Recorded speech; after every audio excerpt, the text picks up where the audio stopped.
everyone, hello, how y'all doing? Alright, so today, something a bit special, different. I thought it'd be interesting for once to try and, since the latest Canto finished, to try and review it. Like to check what was good, what was not good, and what just happened. So yeah, this stream is not a presentation or anything. It's gonna be just mostly talking and discussing what the hell happened and what we can get from it. So I've seen there are mixed opinions on this one. Some very much liked it, some very much didn't. So that's what we're gonna figure out. As I said, I don't have a clear direction of how I'm gonna present this. I just have a few bullet points, and mostly I spend my time checking out a few threads, a few discussions. I could get some nice tidbits about the writing and that kind of thing. So we're gonna discuss this. Do we have anything else? So as I said, it's a discussion, so you're all open to comment about it and give your impression. I'd appreciate it, or even in the comments later if you're watching this later. And also, since we're obviously talking about the Canto, I hope you finished it. And if you haven't, well, you should have. I hope you don't care about spoilers, at least. So I think that's about it. I know there was audio director streams as well that happened. That happened earlier today or yesterday, depending on where you are. It was something, that's for sure. But it's not too big. I'll talk about it maybe later if you want or something like that. But there isn't much to say except that it's kind of catastrophic. But yeah, come here. I wasn't born at this date, so I don't know what you're talking about. But yeah. So simple discussion. I have this in the background so I can review a few stages or something. I probably won't launch anything, except maybe the Roach for fun. But yeah. So, how should I start this? Let's start by dividing the categories, let's say. Let's put categories for clearer order. First, in terms, like, if I take the 4 great categories, let's say, visual, audios, gameplay, and writing, story, that kind of thing. Let's start with the 2 simple ones, I think, which are audio and visuals. First of all, the music is on point. I mean, I was imagining at some point, Studio EIM, because I checked, there's like 2 main battle themes, and the rest are both themes. And I imagine the discussion between PM and Studio EIM being like, okay, so what do you want for this Canto? And PM just says, 10 boss themes. And the guy just watch back the mouth open, being like, because both themes are cool and everything. Usually they're the more interesting musics, but they're also the ones requiring the more work. So I think if you get a comment, like if you get a commission from PM asking you for 10 boss themes, you're pretty much like glad because you're gonna make good music, and worried because that's gonna be work.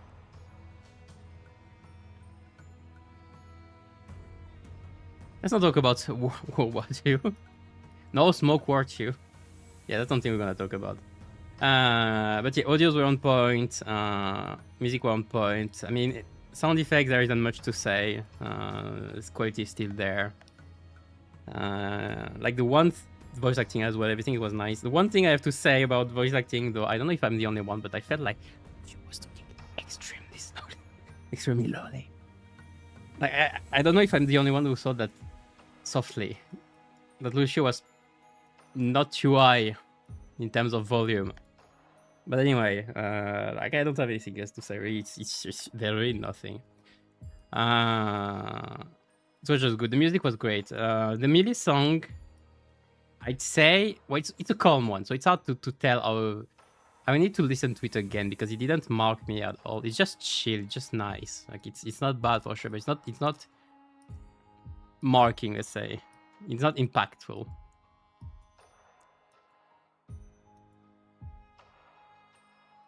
The more both themes make sense. I mean, yeah, it's not that it doesn't make sense. It makes sense, yeah, and I loved it. I always love a good both themes. And as well with also I guess I should mention this in the audio part. All the Nurse Fathers, the fingers having different themes when you encounter them in story, I felt was great. When you hear the music of the middle, when you see them, or the ring as well, was very interesting to when they appeared on the story.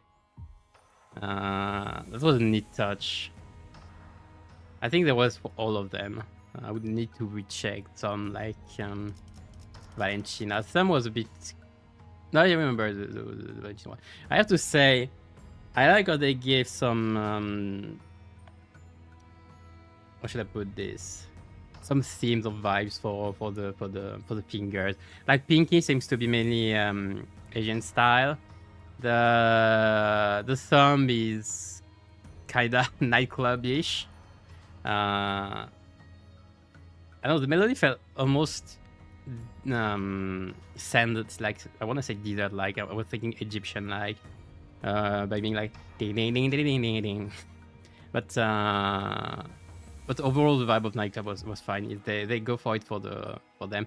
The thumb is a bit weird because we got the thumb last time.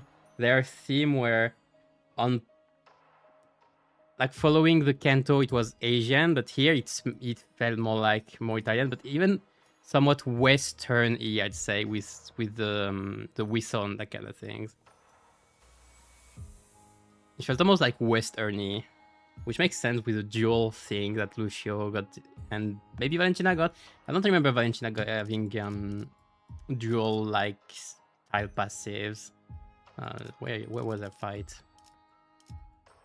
I remember Lucio. Lucio is all about duel. Ermitan style. Ticket.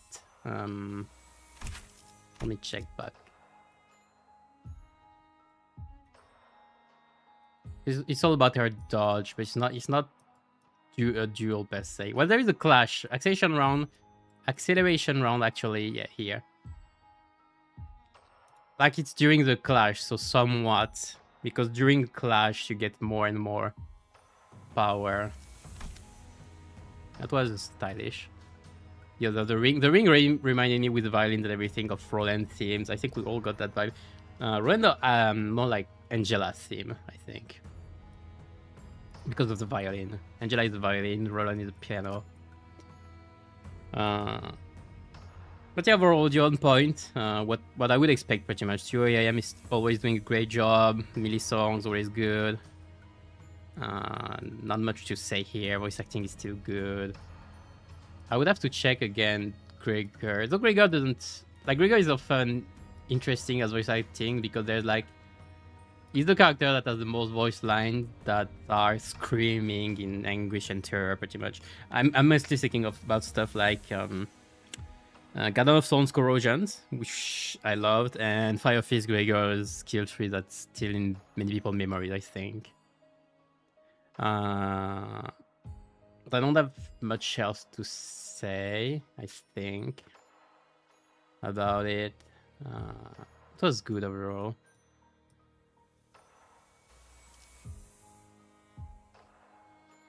Yeah. Yeah, I think everyone was good. That's nice. Care about the Grigor next form. Yeah, we have to talk about that a bit later. About Grigors, about the aura farming and power creep bullshit. Scala. We have to talk about this later. First, I'm gonna follow up with the visuals, though. First of all, talking about visuals, we have to talk about this. Let's say UI, the whole map thing with the spider thread, the red thread, and the whole path of the thing. I think it's lovely. The whole path in kind of spiral and web pattern like. I think it's very lovely. But already from the start we're starting good. Well, not from the start because part 1 and 2 were more classic. Part 1 especially, like we're going in there. We're going from the gate into the HQ and we're going through the thing here, the visual room when we meet with Distortion Detective guys, and Hohenheim and the others. Everything else. Part 2, I felt like it's a bit weird. I don't know why it's on like on camera. I don't know why the background is on camera. Maybe because they're not even supposed to follow things. But Hohenheim and the other have access to camera at some point, but I'm not sure why it's all about it. It feels a bit weird.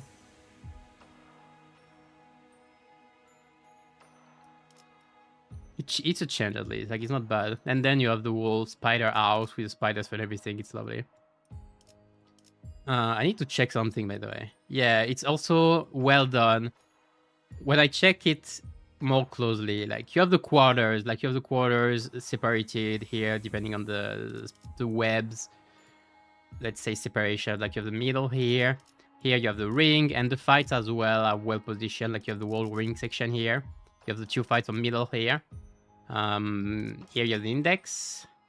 The pinky is all this part. And here you have the thumb. So the whole thing is done. And here you have the like the gathering. Main place. I don't know what to call it. But like the whole place is supposed to be a corridor, so it's questionable. But yeah, it goes with the whole pattern of the web things. I think it's very well done. It's one of the rare times where I noted, especially how good it's done, the whole background representation and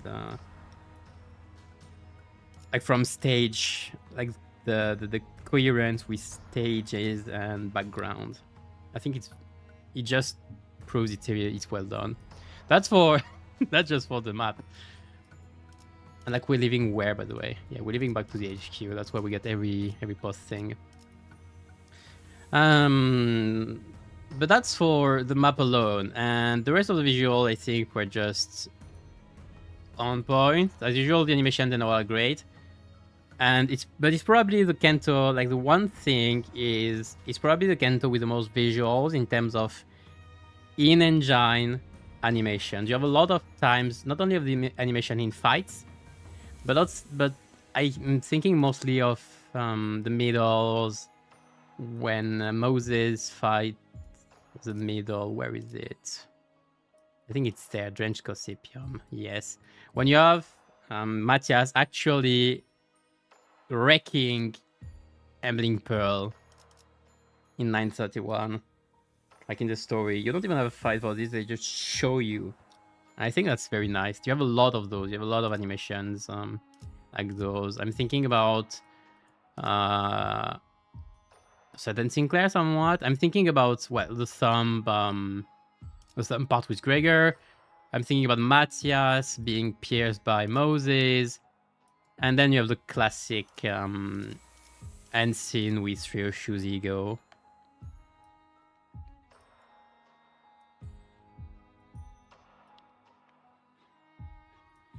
But the Canto was very visual, and I think it's a theme that translates very well into gameplay. that I'm gonna talk about just after, but there are a lot of visuals, a lot of cinematics, and it's pretty well done, I'd say. Even in the background during the story, like the ring. Can I have a screen of it here? Not really. Or I wouldn't know. I guess it's this one, the before. Like I'm thinking of the ring here, this Callisto doing his thing in the, I want to say the corridor, but it's not that much of a corridor actually. But yeah, you get me.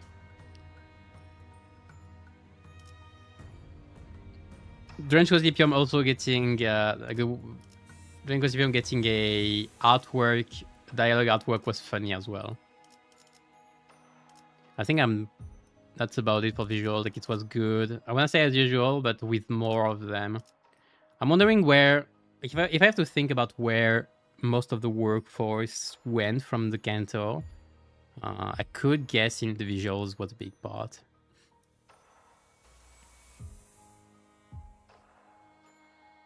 I want to keep the scene at the same level. I don't know. We don't know what the prescript have in mind. The Sinner's level is something I'm gonna talk about later. Off topic duty, the streams today. Cinema, I'm not rejoicing over his stream. I have checked it here in live, the translation as well. I'm not rejoicing. Quick mention, like the skin system, good. The base one at least. Then additional skins, it depends. It's gonna take workforce again, animators and all. That are not gonna work on other IDs and all. So questionable. And the whole wish to make a roguelike and everything. I was thinking of the design team that was pretty much having the presentation in the same time as us. Like they were getting information at the same time. That's why people say, "Oh, take it with a grain of salt and everything." Yeah, but it's literally Kim Ji-hoon presentation to his team. so like that's still the part, you know. So, and having like a roguelike mode, sure, interesting, but having it be an auto battler, it's the guy just doesn't want us to play the game, does he? Like what we want is actually play the game in interesting and more formal or more complicated situations, and he just offers us a auto battler. So yeah, I'm not sure he gets it. So yeah, I'm not looking forward to it. But we'll get, it's pretty much sure we're gonna get the roadmap next month then, probably. And it's very likely for the anniversary. But yeah, let's close the Kim Ji-hoon streams. Guarantee this. I think I've said what I wanted to say for the visuals. Even the fight themselves, background, everything. When I think about Unge Zypher, Kaiser, the Roach Emperor. The whole background with the roaches flying and everything, I think it was very well done as well. Just as usual, no? Good quality both in visual and audios. I don't want to spend much more time on those because I have more pressing matters to talk about, which are the actual interesting ones to talk about. Which should be gameplay and writing. So let's start with gameplay, because this might be the most contentious one, I'd say, if I'm using my vocabulary right. It's a more awkward, questionable one. First of all, in terms of pacing, the whole thing was a boss rush. The whole Canto was made to be a boss rush. We had some filler fights in between during part 1 and 2, but they weren't that interesting. My main problem is in those you had pretty much no. First of all, the enemies were annoying. The mannequins were very annoying. Fuck those guys. The unbreakable coins are unsufferable. And it was only those guys. It was only them with a touch of pink sometimes. Where can I find them? The bosses back in part 2, maybe. There. With a coat, always a touch of pink. Rosy Desire Corrosion. Yeah, the corrosion is just adding urge. Great. Do we have at least? Yeah, there's only urge. Pink ribbons there. So there was like a lack of diversity in regular enemies, and I guess my main, like, that's okay because there weren't that many fights. My main problem though is that we got, oh, there were both fights with the same thing. 3 fights actually. Never mind. Okay, never mind. You have three fights that were pretty much the same. Yeah, never mind. And then we're going back to it. Where can I find it? Yeah, some Picatulas. We found some Picatulas, which makes sense. There's supposed to be some in the DLC. I guess I would have liked another stage 3 though. That's one thing that could have made it more interesting, which is among those 3 chain fights, you could have had a stage 3 Picatula fight. I think that's the one thing I can see. But I don't think it's that much of a priority anyway, because those were very filler, and the most of the work and everything were on the on the bosses. Though there were quite a few, like I'm checking right now, there were quite a few filler fights that were really pretty much uninteresting. How many of those fights we got? We got like 5 or 6. I think that's a new record of how many times you fight the same thing. So questionable, but again, those are the filler fights. They are not the main focus of the Canto, though we would have liked slightly more variety. But the boss fight, that's what we gotta talk about more, because they were the main thing. I'm gonna quickly get the Amnos out of the way. Fighting Amnos in DLC quarters when everything is going rogue makes very much sense.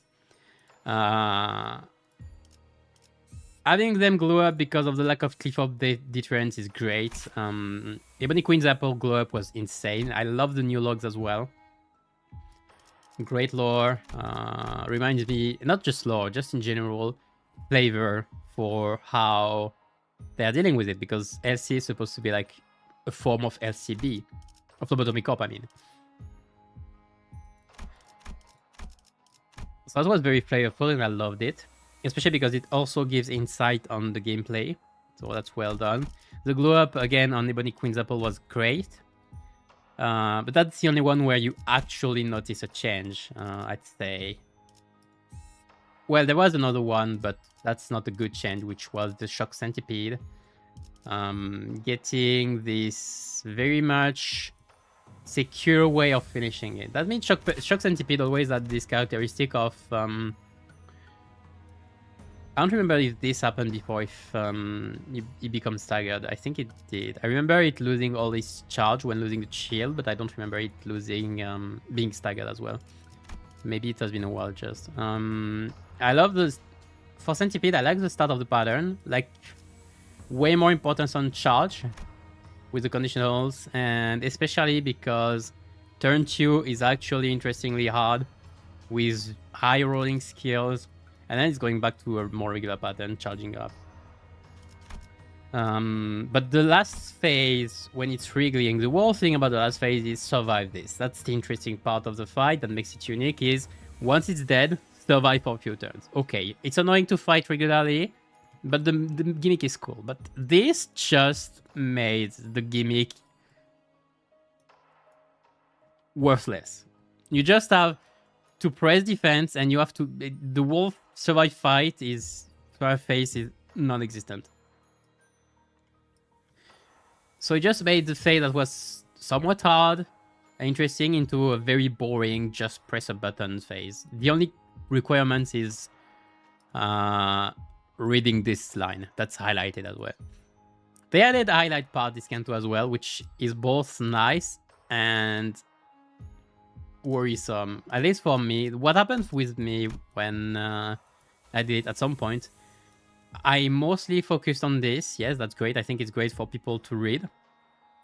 But it takes the focus from the whole kit and you reading the whole kit. So usually your focus goes on this and then it drops. Like you don't... What happened to me is I read this line and then the rest I read mindlessly. So I actually didn't care much about the rest and just focused on this, which is kind of sad because I missed some critical parts on some fight. I'm thinking about the Roach especially. I was tired. I realized afterwards. I was 8 hours in, so I realized that I might have been a bit tired. I was saying, oh, it was exciting. Yeah, I was a bit tired still, I think. I missed crucial parts, like, for example, yeah, this is great to read.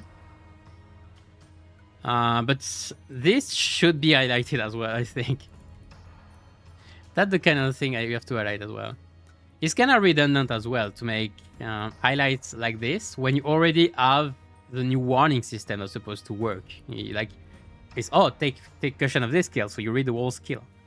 And you have to figure out that this part is the dangerous one. So highlighting it, I understand it. It's not bad. But I think it has unforeseen consequences. And I don't think it's necessary. People should just read, period. I think this was this highlighted before? I don't remember it being highlighted. Maybe it wasn't highlighted before, I'm not sure. There is so much of it as well on this fight. This fight is the most interesting one of the Canto, by the way. Hi, Kodagade. But yeah, this fight was probably the most interesting one of the Canto period. I think the Sun part was the most interesting one. The more interesting one of the part 3 and probably the Canto. But I'm gonna finish about the Amnos first. So Shock and Ebony Queen had quite a bit of a change that was noticeable. The rest, not so much. I wanna think. If you play the Amno normally, you won't notice much of the Fail and Turn changing thing to be like to his bigger AoE. That's the kind of thing here. You don't notice it most of the time. Same for Wayward. Rift's Face having a red coin and seeing it actually do something and seeing it regularly. Nice. But it doesn't change when you take care of the Amno as well. And Out of Blossom Moth as well as exactly the same pattern pretty much. I didn't see, at least notice any notable change. The one notable change that I liked though for the most was the healing on burn. It makes sense. That's something I would have been worried about before and that they have done here, so I'm very glad. They could have worded Virgil passive a bit more because he didn't know it could target his clashes. Yeah, I think that's what make. Let's move on to this. How should I say? The Nurse Father. I want to say the whole Spider House fight, which was pretty much the rest of the Canto. The thing is, I can't check Virgil unless I launch the stage. That's my problem with this as well. I'm gonna mention it again for the story, but you have lore bits in the passive and everything. You have a lot of it. I like it, but to get it, you have to check the passive, and it's great for enemies, but for allies, only you don't. Check the Limbus stick. I could. I think it's easier if I just launch the stage anyway. For the some fights, it's harder to check because it's on the phase 2. You have to go for phase 1, but Roach is from the start. Again, I love the whole thing. The roaches as well ramping about and disappearing into oblivion. When you pay attention, it's always funny. So yeah, Virgil. Yeah, observe Dante's command and adjust his skills targets accordingly. It's implied because they want to make the wall following the flow, the guide a bit mysterious thing, you know. They don't want to say outright adapt your clashes, but you can guess it. And just from quick experiment, you can see it. I don't see it as a main problem. It's very much highlighted, so they show as well that's something that's very important. This being the second one. And I forgot about this part, actually. Well, not this part. I remember this one, but like, what do you play around it anyway?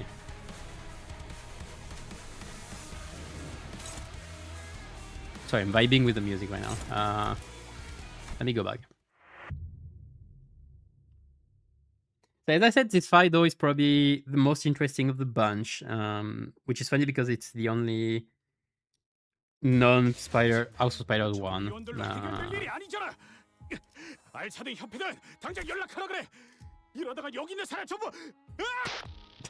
Okay. It might be one of the most interesting fights of the game right now, I think, period. Because it's unique. It's unique and it's interestingly hard. You have to actually read, but you can, once you read and you're careful enough, you can actually manage it and all. And just in general, your role here is not to damage, it's to support Vergilius, which makes it very different from other fights. It's interesting. One thing I can say is this game brought power creep to a whole other level in terms of enemies we're fighting.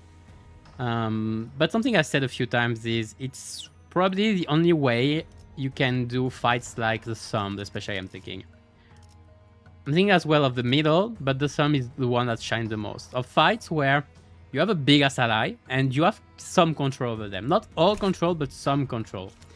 So you actually play on the two side level, like your level and color level, with some influence. And I think that's the only part where you can do it, and that's very well done.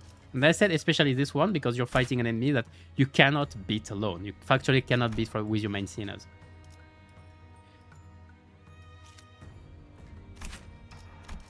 And so not only do you have to read, but you have to think as well.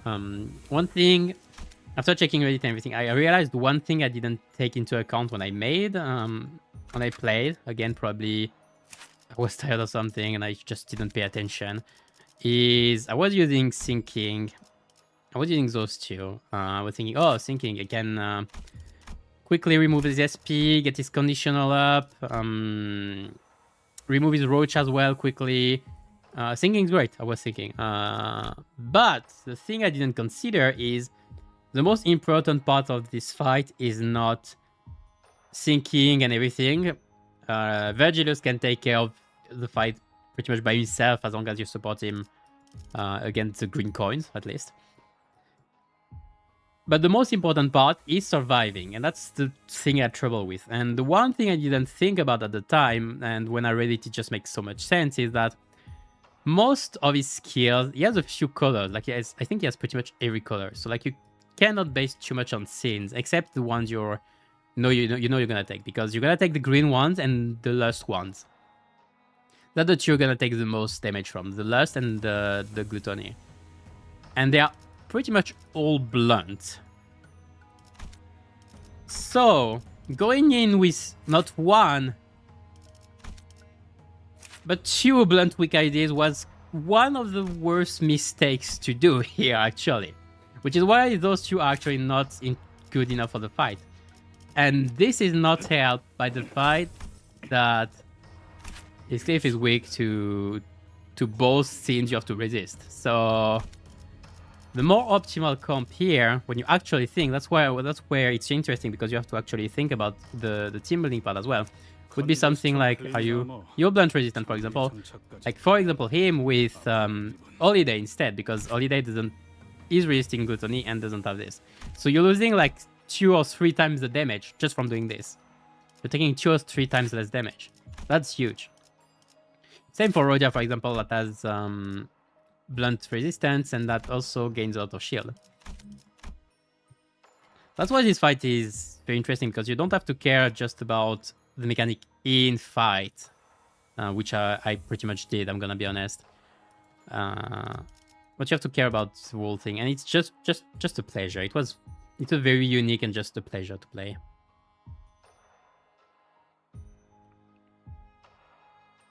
Next Canto with Goria, we get a moment by distorting. I have to talk about this in the story part. They have burned their jokers, that's my problem.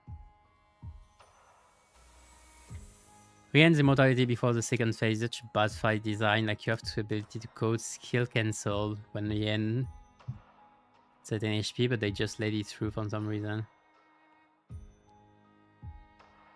I'm not sure which one you mentioned.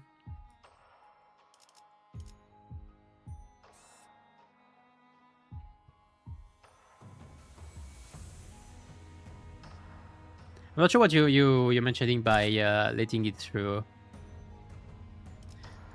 But the thing is, one thing they've done in the World Canto is pretty much when you get to stagger thresholds, except against the Apprentice. Well, actually, against the Apprentice is the first time as well. When you get to stagger threshold, remove stagger and go to phase 2. That's something I did with Rienz. It's something I did with the Roach. That's something they did with Apprentices, and they pretty much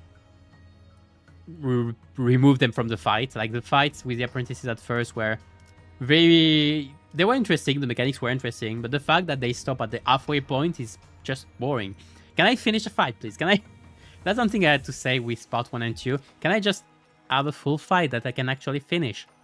That's the problem with the power creep, that you fight enemies that are not supposed to be to your level. You're supposed to lose against them. But having a wall Canto about it is annoying. With Ricardo, the first time you fight Ricardo, it's interesting. It's the first time, oh, you get the mandatory lose. Nice. And you actually get through quite a bit of the fight still. Here it's just, again and again, it's kind of annoying. I wanted to have a full fight.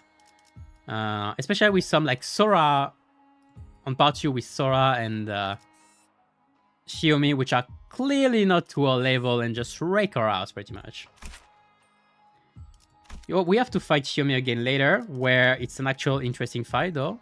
But you only have like 3 Sinner, so the wall separating scenario, I think it's nice in a scenario point, like in a scenario kind of style, and restricting team building, I like it. But maybe the wall part is a bit much. I don't know. But I like this still, so I'm not gonna shit on it.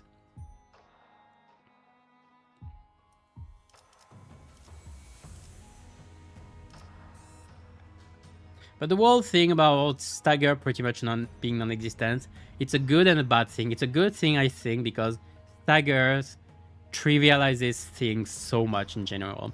Stagger, I often say, is the most broken status in the game. Because not only does the opponent doesn't act, but all their weaknesses just goes from 1 to 2. So yeah, you get a bunch of damage off of this. So not having them, nice, but at the same time, what's the point anymore? Just don't put a stagger threshold, you know? That kind of thing. I guess I would like phase threshold. I don't think it's even said, because sometimes they say, a lot of the time they said when under 50% HP, switch phases. I think they do here. Where can I find it? There's this part, but that's not it. I don't think they do here. Here, no, here they do. Yeah, very good. But then just don't put a stagger threshold in. Or if maybe for mentioning like where is the threshold, I guess it's okay then. I guess it's actually okay. It's not a bad way. It's like a band-aid though.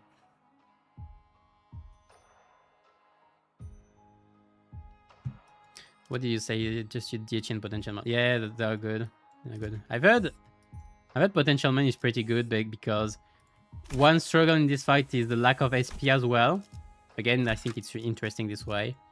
So having minus con ID, especially one that can that gains benefit from it, is not too bad. But you have to use egos at some point, I think. Or we just have to resist, I guess. I guess you don't have to use egos in the end.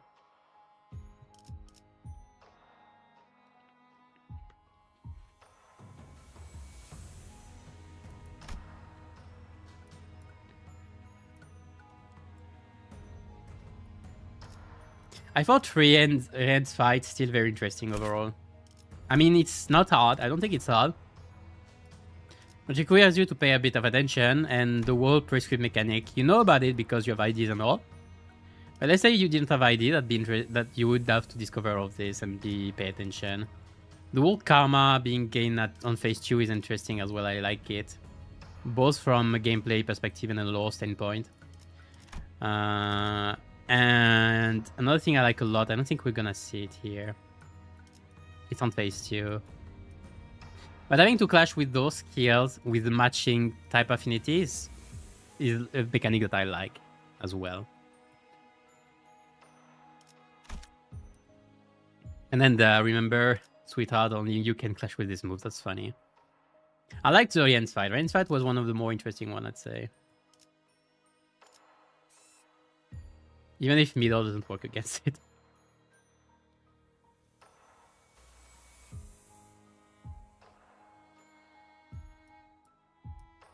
Rodia will get part of Frenchman because she also gets your judge in the books. I haven't actually read the is it Crimes and Punishment? I haven't read it, so I wouldn't be able to say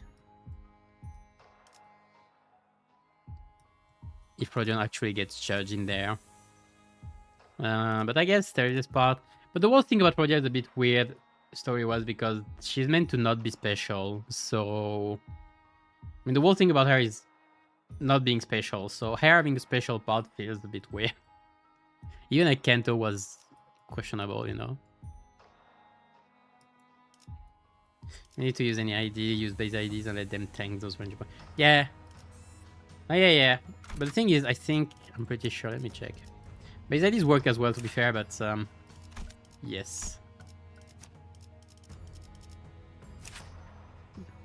Well, it's not weak. That's because base IDs are actually not weak to... This script is even resistant to Gregor, so that's why. Again, the important part is that being blunt weak like this is not a a good idea. It's just not a good idea. Are you resistant in your egos? What is cast is okay. But then you can use an ego as well. Interesting part, you can use an ego to have better resistances. One of the few cases where you would want to use them as such. I don't think Rhodia has any. You maybe. Yeah, but you're less fatal. That's a bit better, this one, I guess. Stagger? What stagger? Yeah, I mean, at this point, the stagger thresholds were used as phase switch thresholds. It's a way, I guess it's a band-aid way to indicate where the threshold is, but at the same time, it mirrors the full scope of a stagger, which is annoying.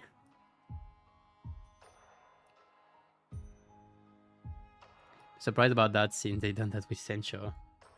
I mean, right. But it was a one-off, you know, Sencho is kind of a one-off.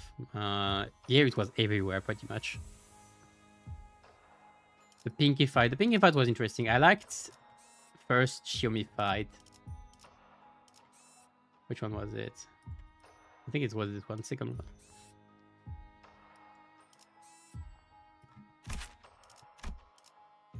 Yeah, the fight was interesting as well, I think. You get a lot of chip damage, so you have to survive all of it.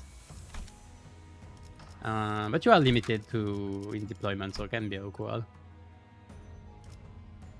Also, I really think that on the second fight, just Contempt Tower issue might be one of the worst ideas to bring, because you're gonna get chip damage and gaze doesn't work in your favor. Gaze actually just ints you. I'm trying to find.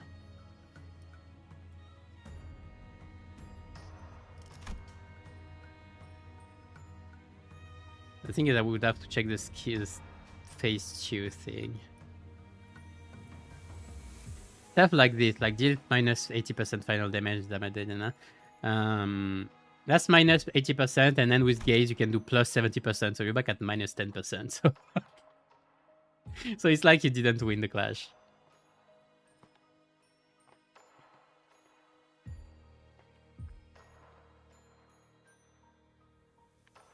I mean, I've cleared it with this team, but it was so hard. It was way harder than it should have been. Failed with this, but the problem as well is my Otis died the first 2 times I tried, so she was at full power. So, well. When we Sencho and Leihang and stagger themselves, but at least Sencho and that Kyoto fight actually cancel your skill for going through a certain threshold. Oh, I see. Yeah, oh, I see what you mean. I mean, I'm thinking of Chromer, for example. We fought Chromer a lot, and Chromer just lets your skill go through for the wall thing before going into phase 2. I don't know. I like the skill going through still, because you have a skill use that makes them skill use. You get the scene as well from it. I think it's not bad. I think it's a good way. I think it's a good thing overall. Which is a bit weird, I guess, though, when they are at mid HP and stop taking damage. Think about this? Yeah, it's probably easier with think about this. Let me check something. Oh no, she slash resistant. Shouldn't be too hard. Are you slash resistant? Oh.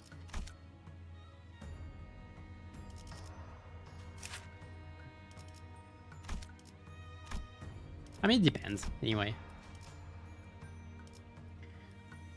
But overall, back to the fights. Like, the apprentices fights, I think the mechanics were interesting, but not being able to finish them and having half of the fights are a bit boring. Like, I'm thinking about Lucio, I'm thinking about Albina, I'm thinking about Ren. Well, Albina and Ren. Albina, I especially like her mechanics. Of Fire and Maiden is kind of nice. I would have hoped, though, would have liked, because I realized afterwards that this is not much at all. So I would have liked it being a bit more potent, and it's especially not much because you don't inflict much damage anyway, because she gets, where is it? She gets 2 protection and 10 defense level up every turn at the start. 3 is not much. Like, you don't inflict much damage, which means you don't take back much damage either. But otherwise, I like the mechanic. And I really like also the ring 1 here. This fight. Callisto and Albina have a really nice synergy, and I like them. The whole thing, the whole gimmick about them, having to hit them multiple times before they do the big skills. And the fact that they both have assist defense between each other, so it's harder to do. I like this whole synergy. I like it a lot. The fight was very interesting. Even with allies, you have the 2 allies with you. I think that's fine. Like, Hohenheim's role is pretty much just clashing with the big one for Callisto. I think it was alright anyway. Corpus Theater as well for Alisa. Like, Alisa's role is removing Corpus Theater, and Hohenheim is clashing with the big skill. I liked overall just that they help you and don't make the whole fight for you. They are allies that you can actually work with. That's the difference with the middle, which is way less interesting. It's on the opposite side, pretty much. It's cool. Fighting Kira is okay. A mechanic boils down to just play normally, though, because if you get hit, if she wins, she's stronger. If she loses, as long as you win clash and everything, you have nothing to worry about. That's the problem. Except counters. But counters are not that big of a deal if you pay attention. So the fight against Kira is okay, but Matthias is just there just for another fight. Like, the first time it's okay. Like, you demonstrate the Distortion Detective gang powers. It's okay. It's interesting. Moses acts as a support. Okay, yeah, sure. No, it's a whole cinematic happening on the side. Like, it's just 2 fights just happening on the same screen. I don't know why. Again, the thumb was very much more well done, I'd say, with Valentina and Virgil. But this one is and the main problem is you have the exact same fight a second time. This one is not needed. They are the same fight. Can you see the difference between those fights? No. When I get asked, when I'm doing a stage and I'm get asked, oh, is this the second version? It shouldn't be happening. You should see which version it is. Like, you cannot. But anyway, and the whole cinematic as well, because the end of the fight pretty much wait for 5 turns for the fight to end. I really think, as cool as Matthias is, the fight is boring. Once you get rid of Kira the second time because she gets back to full HP, I mean, it's just cinematic simulator. And that's the whole thing about this fight. A lot of it feels very cinematic. A lot of the fight feels very cinematic. I'm thinking of this one, middle 2. I'm thinking of ring 2. It's a cinematic as well. That's why my mind gets numb. And when I get to the actual art fight, I'm like, oh, this is just another cinematic. No, it's not. Pay attention. Those 2 are just cinematic fights. And it's visually wise, story wise, it's great. It's nice, interesting. I mean, it's interesting. I think they burned their 2 jokers, and those 2 fights are questionable. But I'm gonna talk a bit more about this a bit later when I get into story writing. But the first fights are okay. This first fight is very okay. I like it. This first fight is alright. Matthias is whatever though. This first fight is very interesting. I think the thumb part is the more interesting fight. And Shiomi, this classic fight is nice as well. It's just nice, even if the amount of damage you take is kind of bullshit. But it's alright, like, you have to survive cheap damage. It's another type of fight. It's interesting, I like it. Even if Roshu, main problem is Roshu, and the second part is you don't have a healing ego. So if you don't have the right IDs, you can struggle, at least in my opinion. I wanted to check something as well. Where was it? Oh, never mind. Never mind, I remember. So some very good fights, but most of them were kind of whatever or boring. Again, like, I could count 1, 2, okay, let's say the actually interesting fight. I say 1, questionable, 1.5 I can give, 2.5, 3.5, 4.5. No, 5.5 I can give this one. I can give this 1.5 as well, 6. And before I have trouble giving any interesting except Ebony Queen.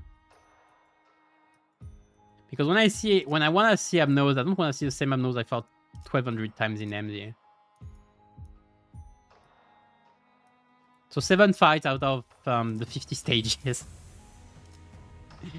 Considering it's a world boss rush, it's not that much.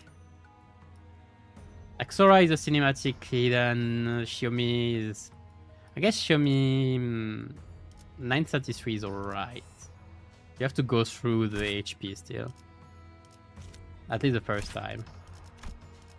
Not that bad. But it's the same fight as this one, except you have less IDs here. What do you say? Forgot merge, then cancel your skill when HP threshold as well.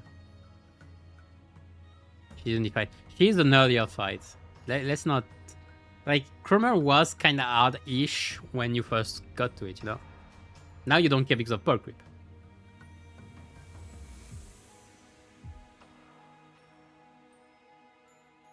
And I mean, then it's like it's up to you to calculate the damage also. I think that's something that forces you to actually pay attention to how much your skills are doing, so you don't overkill, because overkilling then would waste your skill freeze. I think it's a skill issue here. I'm sorry.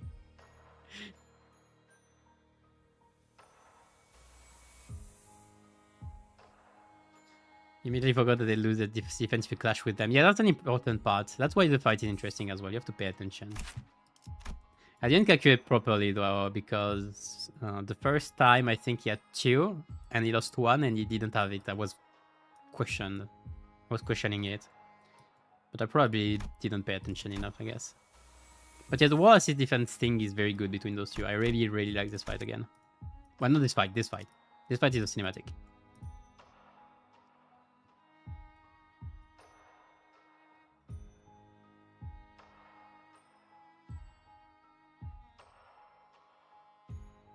The video fight barely changed on the second round. Yeah, it's just it's a copy paste. They wanted to just do 2 fights for everyone. I understand the intent. The execution was poor.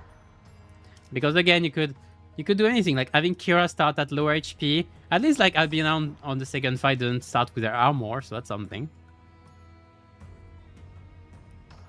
Like Lucio starts the first fight. I loved it. Because just Lucio starts with a debuff. That's that's lovely. Like the other, it doesn't happen. Like this one, no, it's just the exact same fight. It's boring. Maybe it's because of the rush. Again, the Canto was rushed somewhat on some aspect. This might have been one of them. They were like, oh, we need a second middle fight. Well, like we don't have much time. We'll just copy paste. But at the same time, the middle is also like to give it to this fight. It's the only one where you don't have a Deus Ex Machina coming in. That's the thing as well. Ring, you have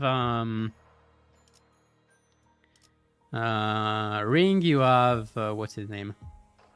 You have Satan Sinclair coming up, and here you have Grigor coming up. So here, like Xiaomi 2 though is better done because she didn't start with their shield this time because you removed all of it, and also you have a phase 2 this time.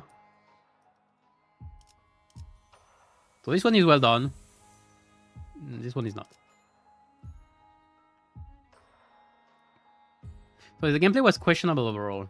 The fights were some fights were interesting. Again, I think I'm gonna remember this one forever. It's like the last night. It's very peculiar. It's very specific. It's interesting. I like it. Unique is good. Most of the time. When well done, I should say.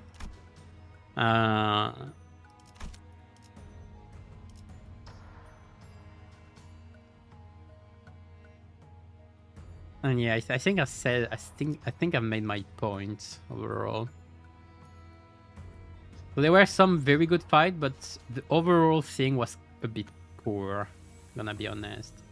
But there was some more than interesting fight, I should say. There were some interesting mechanics. I think Rien's Index and Karma is great. I think the Thumb wall shtick is great. I think the wall fight with the ring, the first one, is great. I think this one is great as well. Some of the best fights you can have. And again, because of the setup, fighting enemies you shouldn't be able to fight, you have actual unique fights you can do like this one. Like you shouldn't be able to do this one in most of the Cantos. Same for this one, but this one again, it's 2 fights on the same thing. Ring, you could though, because Callisto actually does have a debuff. Well, he has it here. Does he have it on a second fight? I didn't check. But second fight is a cinematic anyway. Do we care? What do we care? Well, you help Sinclair a bit, but like you don't have control over Sinclair. You have no influence over him. That's the difference between those two.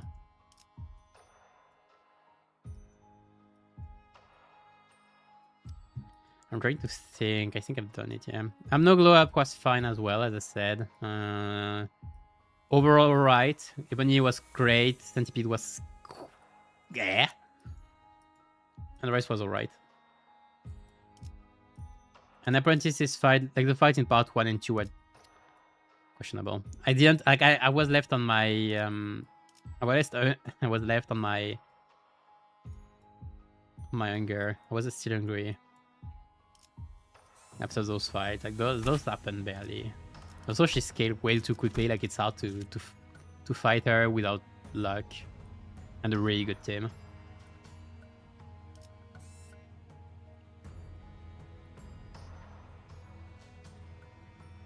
So yeah, gameplay at his highs and lows. If I had to compare like to other Cantos, audio is around the top, visual is around the top, from what I was discussing earlier. Gameplay is not as high though.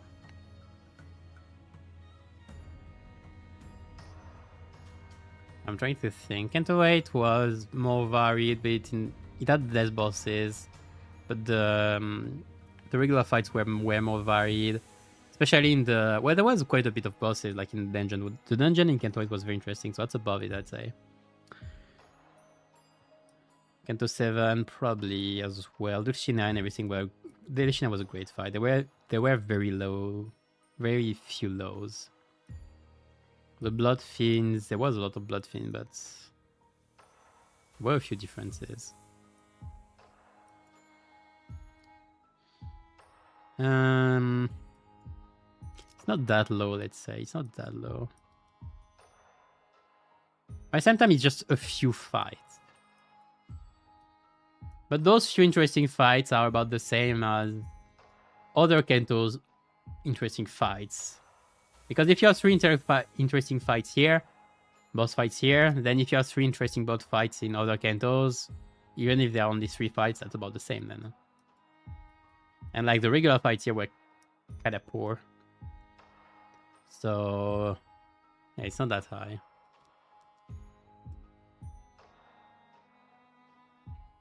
Let's say it was like a roller coaster. There were very high highs, but there were also pretty low lows. And again, yeah, part 1 and 2 are really low points. 1 and 2 and 5 is the reason I thought of them more like an interval segment more than a Canto part, in my opinion. I heard this somewhere else that somebody considered the full Canto as an interval, but I wouldn't go that far. But yeah, part 1 and 2 having an interval feeling. I think the problem is it ties up with story and Rushu not having an interval before, and most sinners an interval that kind of build up at least something story-wise, like a second interval for it. I think Canto 4, of course. Which this one didn't have, and I think it hurt it, especially story-wise. I'm gonna talk about story right after. Like, see build up into Ishmael very nicely. In my flesh, you had a few insights on this cliff, not that much, but you had a few. Murder on the Warp Express for remaining like the Wall Blood Fiends introduction, great. Nocturnal Sweeping, we were in Age completely early, yes, great as well. We saw Kongshu before. But here in Canto 9, you didn't. We didn't have anything. That's the problem, I think. That actually hurt the Canto, I think. Not having an interval to set up a bit before. Anything, like, just a mention about the House of Spiders or something more, because we just jumped in and all the exposition had to be done at the same time. That was questionable, but I like the overall, like the introduction of apprentices had to be made anyway. But like what they could have done, I guess, is if you had to do an intervalo, you could have done something like the end of the intervalo would be this part, would be literally this part before we're jumping in.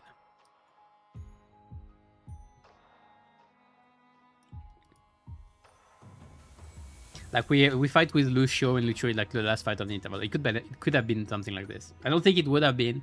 They probably would have left this as is. It could have been a way, I think, not a bad way.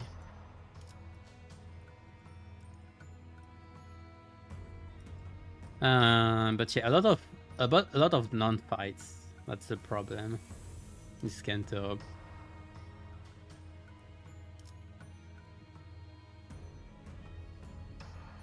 I think I made my point for the gameplay part, so I think we can move on the last point, which is the writing and the story, which are also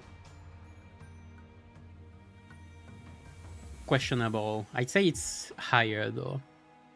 It's stronger than the gameplay overall. Was stronger. Let's see that. Make it a 9 and get to 8. Which one is better? Randomness of random Limbus post where people agree that Canto 8 is bad. I don't know why people thought Canto 8 is bad. I think Canto 8 was great. It was well done. The dungeon in part 2 was the high point though. So maybe it's because the part 3 was lower than part 2, which is very specific, very peculiar. I've seen someone say, which I agree as well, that about Ryoshu, because some say, oh, the whole Canto is not about Ryoshu, Canto 9. So that's something we're gonna talk about.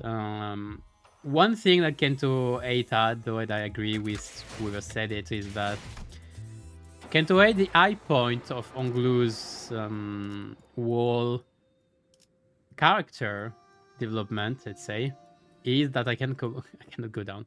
Is part 2. Like part 2 is where everything happened. The end of part 2 is when Onglu starts brightening up. So you have the whole of part 3 to see this brighten up from Onglu. So you have way more times to see the consequences of it. Or you have time in the actual Canto. Canto 9, you don't have time because the Ryoshu's brightening, enlightenment, whatever, is around there. Like it's around the end. It's right at the end, literally. And you don't even have you barely have Ryoshu speaking afterwards, so you don't see it. Even more so since Ryoshu lost her memories. So her character development kinda was erased with this as well. So something you don't really see. And let's talk about it. Let's talk about the whole Ryoshu arc. Some people said, like a lot of people said, it was weak, and mostly that it was not about Ryoshu. Like the focus of the Canto was too spread, and Ryoshu's whole story was not that much. And to be fair, like most of what we saw from Ryoshu were from memories. Like all we saw pretty much was memories. The interactions with nurse fathers and apprentices was either not happening or barely noticeable. It was mostly with the apprentices. It didn't happen with the nurse father. Right? Ryoshu only saw 3 nurse fathers, by the way. She didn't see Callisto, she didn't see Matthias. That's the thing. But she saw the 3 others. With Valentina, it was pretty short. They say, hey, Ticket, come back. And she was just fuming, but nothing more. With Shiomi, well, it's the more important one, so... well, I'm saying Shiomi, but it's actually not Shiomi. There. And that's, I'd say, a weak point of this intervalo, I'd say. Intervalo. Sorry, of this Canto.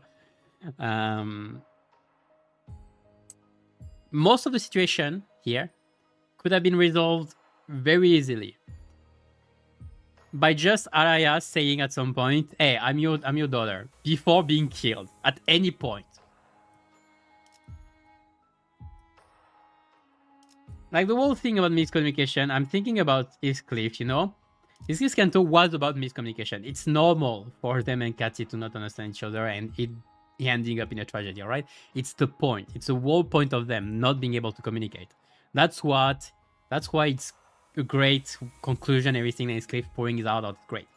That's not the point of Ryoshu's Canto. The point of Ryoshu's Canto is parenting. So I guess it goes with communication a bit as well. I guess, okay, you could say that, all right?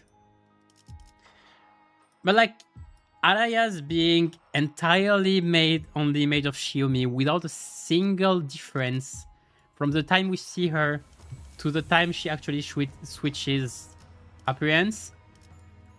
It's a bit much, isn't it?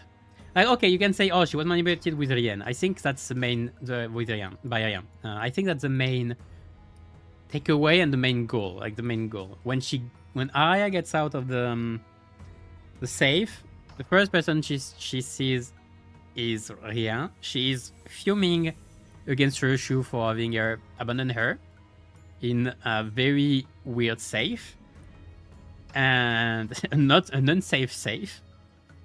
And Rien is like, yeah, time for me to do my magic. And he pretty much brainwashes her into becoming the Pinky. Like he builds up on Aya's discontent with the mother, with Ryoshu, and just makes her think that she doesn't like her and that kind of thing. And build on those impressions. Which is why there is this miscommunication that could have happened at any time. That if Aya at any point said, "Hey, I'm your daughter. How do you treat your daughter?" and like that kind of thing, and she just revealed the daughter, it wouldn't have ended like this. It would not have ended like this. We all know it. It was all a tragedy. Like it is tragic. It's a tragic. A tragedy happens because it could have been prevented as well. That's the thing with a tragedy. That's why it's a tragedy. And they wanted this one to be a tragedy. So it could have been prevented, and I see it. So it's frustrating, but it's understandable in the theme of the Canto. The whole Canto is not to be taken in with logic, all right? It's not to be taken in with logic. It's to be taken in mostly with emotions, all right? It's time for aura farming, hype, and that kind of thing, all right? It's not time for, oh, why does Rien looks like Roland? Oh, it's because the prescript told him. You mean the prescripts told Rien to look like a guy that at the time was barely born? Because remember, it started before Ryoshu's being born. So around more than 25 years ago, alright? And Roland is not that old. So yeah, that's a question. I mean, but again, it's not meant to be taken in by with logic. It's meant to be taken in by emotion, especially the fan service thing. The fan service, there is way too much of it. I'm gonna be honest. Yeah, looking like Roland until the end. It's entirely fan service. Oh, but it's maybe there was a point. People are gonna forget it in about 2 years, because it won't be relevant anymore anyway. Or you would have like a mention of Hermes saying like, oh, because it's funny, haha, funny lol. It's entirely made for fan service, and it's not the only part. Distortion Detective being the whole focus of the middle part is entirely for fan service, and not just there, most of it. To the point I'm actually considering, and I think that Kim Ji-woon's stream can prove me right, I was considering that the game, like a game, Distortion Detective wouldn't come into the light. It would never come to be realized. And they would include Distortion Detective into Limbus company pretty much entirely. And that's what I felt when I saw them putting so much focus on them. Which is kind of sad for me, because I wanted like just a full experience with them. And in the stream, Kim Ji-woon said, oh, Limbus company might be our hub, like to do more games like you would do, I don't know, I guess with Roblox. He saw too much run from Roblox and was like, oh, I'm gonna do the same. And, but no, please don't. And maybe that's what they want, to put back Distortion Detective into Limbus story, and they thought, oh, well, we're gonna do it now. But that's a bit too much. Someone was able to notice that the name tag color changed. Wait, which one? I'm curious. Where?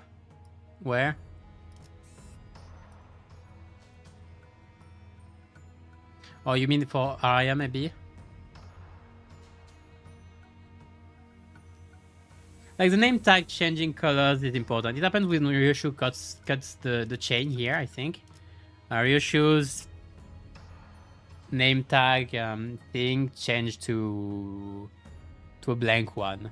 Yeah, she didn't have the color anymore. But there was Shiomi. Shiomi being Arya seems to have been hinted at quite a few times. I thought there was something weird from the start, but I didn't guess it until a bit later. I guessed it a bit later when I was thinking again about when I was doing part 3. Like somebody asked me if I guessed who Shiomi was. That's a bit too much of a teaser because that means it's not Shiomi. But once I took that into account, I pissed the thing out. So I was not surprised when it came up. But I mean, for Ryoshu and the others going in, especially with Ryoshu having a memory kind of in pieces, it makes sense for people to not know this is supposed to be Arya. But again, she is not helping it. And I think I have to mention Ren now. I have to mention Ren. Where can I see him quickly? Here. Ren is such a sad case. The poor guy really just wanted her master and Ryoshu to get back together, to be happy together. I've seen people mention it. That's where I can take my notes. That Ren is actually calling, I think, Ryoshu and not Yoshihide like the other apprentices and not father, because his master is Haraya, which was calling Ryoshu Ryoshu. So it makes sense for him to call her Ryoshu. That's a kind of hint that's pretty neat, and that does give out the fact that Shiomi is supposed to be Arya. I mean, give out if you pick on it. It's a really neat detail, and the whole thing, when you think about Shiomi being Arya when she's Ren Master, makes the whole thing into perspective about what Ren's goals were. They were not supposed to be like the other apprentices to remind Ryoshu of her style or whatever. He was supposed to be something else. I'm not exactly sure what, but it did happen. Maybe it was an actual apprentice. Like maybe he just went under Arya's, which was a DOE star at that point, tutelage. Maybe it just happened. And the most dramatic thing, I think, is I've seen someone say it on a Reddit thread and just clicked into my head, but in L-Screen, like some people said, yeah, the resemblance with L-Screen is not too much. And let's talk about L-Screen's resemblance. Most of the Canto, well, L-Screen is a short story anyway, so it's not supposed to be... Like, the Canto is longer than L-Screen, probably. So, the references to it are pretty few. On the actual references, I think Shiomi's... Or the Araya's... where is it?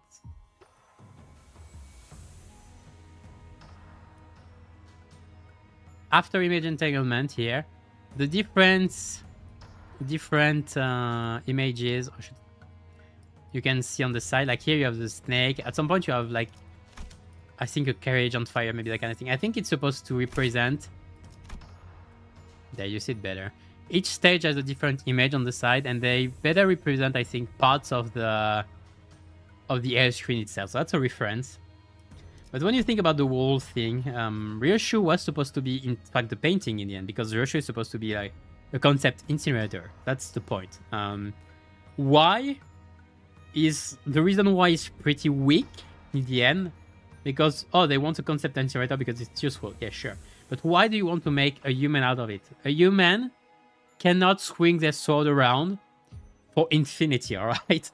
You have a very limited, especially because if she's supposed then to be a vortex and not actually a person anymore, like swinging from time to time, then a reminder that a human can live about 3 days without water. So there is that as well. So you have to remember her drinking at some point. And I don't know how you bring water into this vortex of whatever, what the fuck is happening.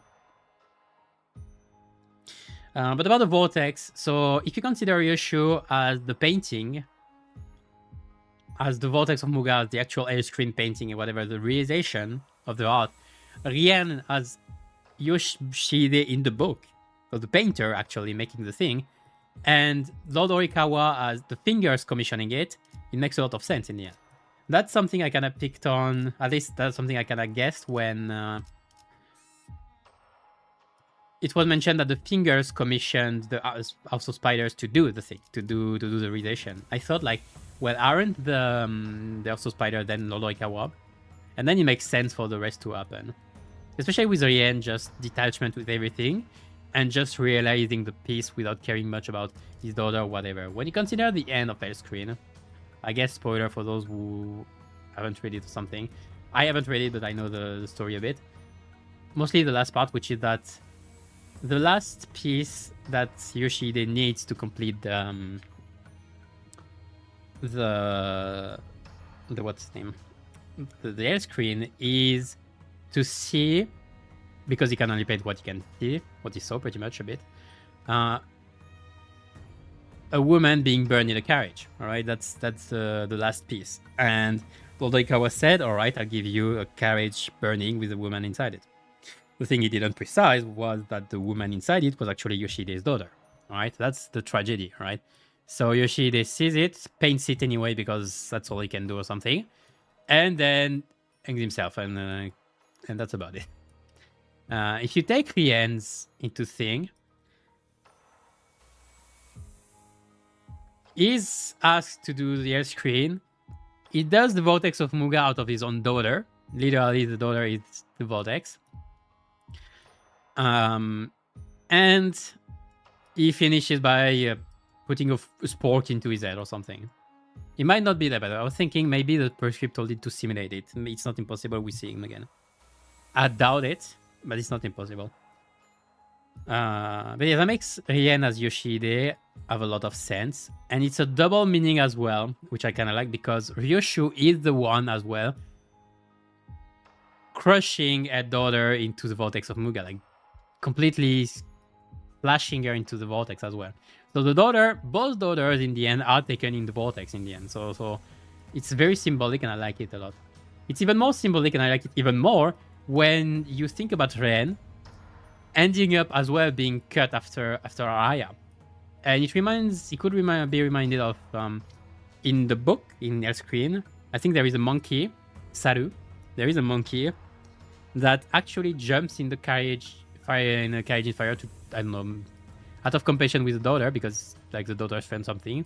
And if you take Ren as the monkey who actually gets swallowed up by vortex and killed entirely like the daughter, it makes even more sense. Like Ren was actually the monkey in the wolf story, like Araya's monkey. I like this kind of representation, interpretation. I like it a lot. I think the wall tribute is pretty well done. It's short, like Hellscreen is, but I think it's very well done. I think it was well cooked, let's say. So yeah.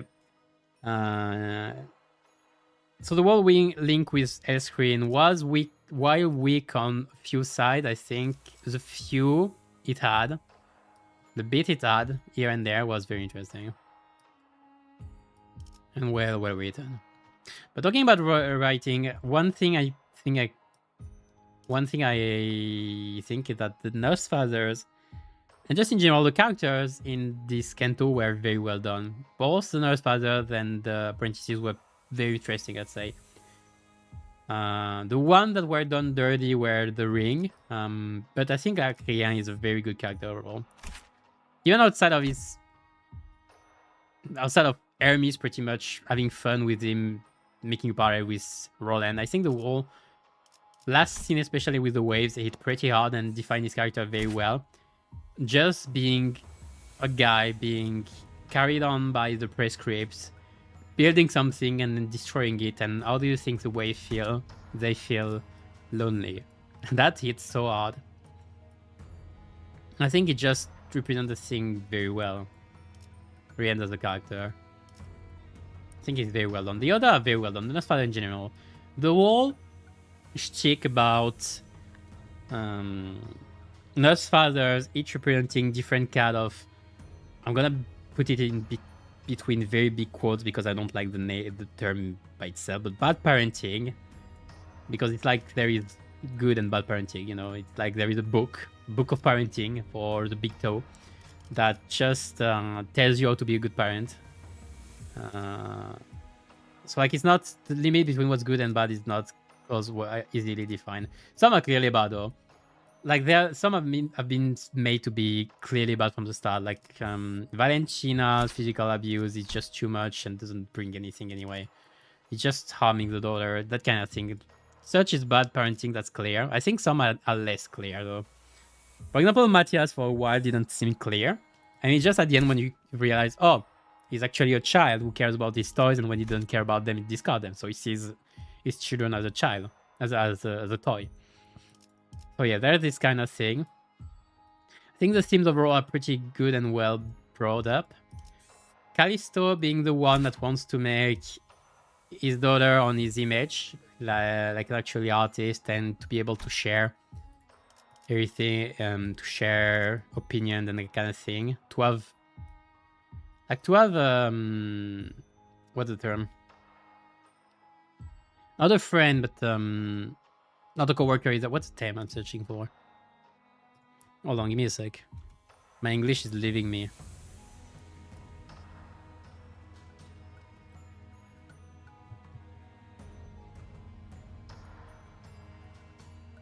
Great. But having someone similar to him, let's say, just having someone that understands him and a kind of thing.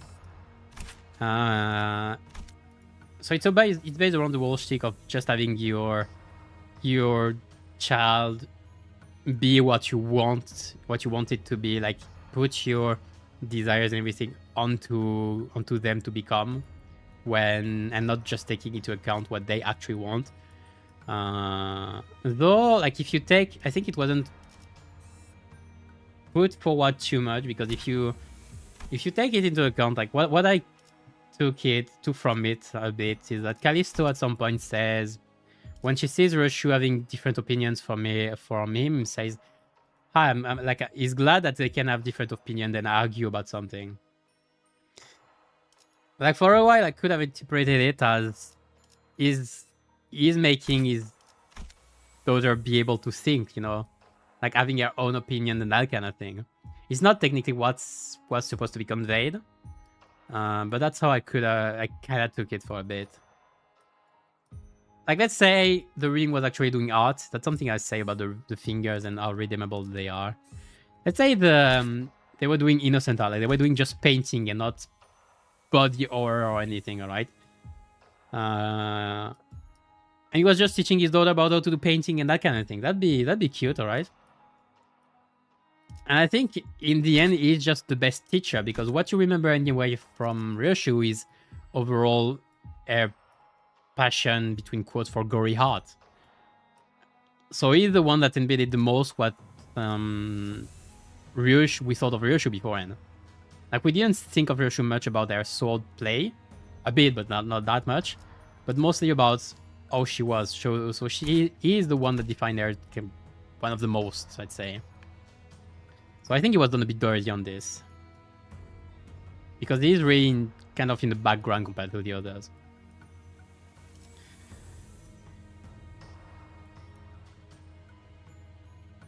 I'm trying to think.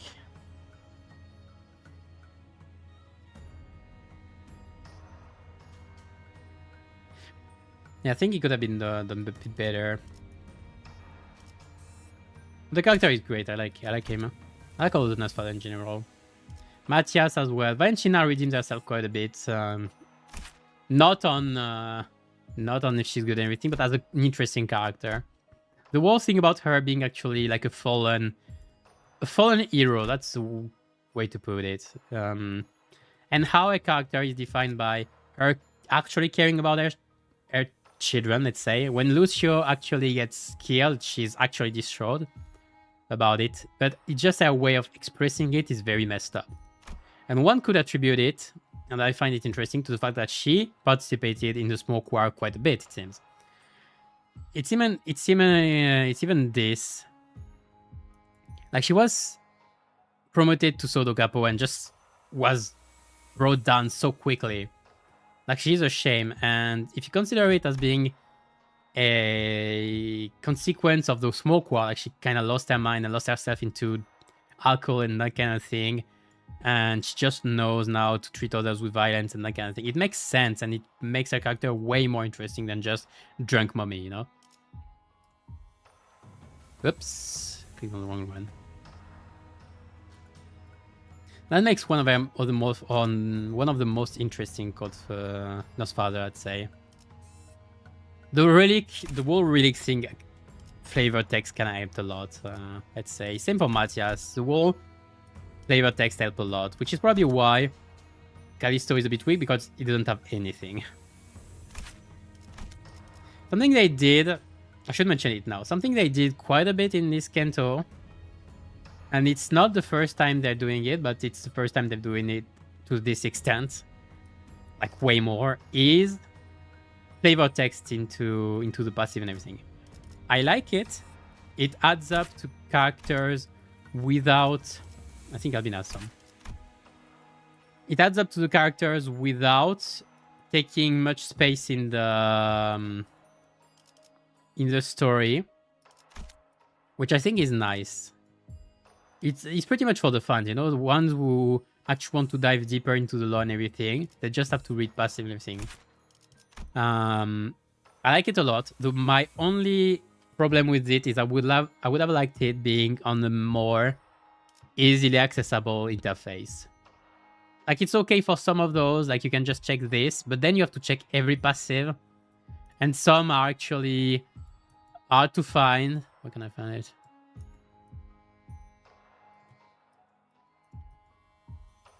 I think this one is okay, but some are actually hard to find. I'm thinking about Leviathan. A lot of Matthias are in the Leviathan part.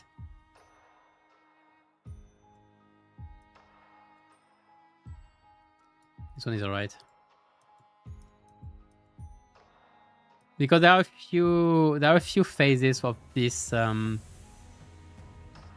yeah, there are a few stages of this status, and so the text change for every phase. So you cannot check it just from this interface. Same I think for Rien. I think it's not written Fortuna anywhere.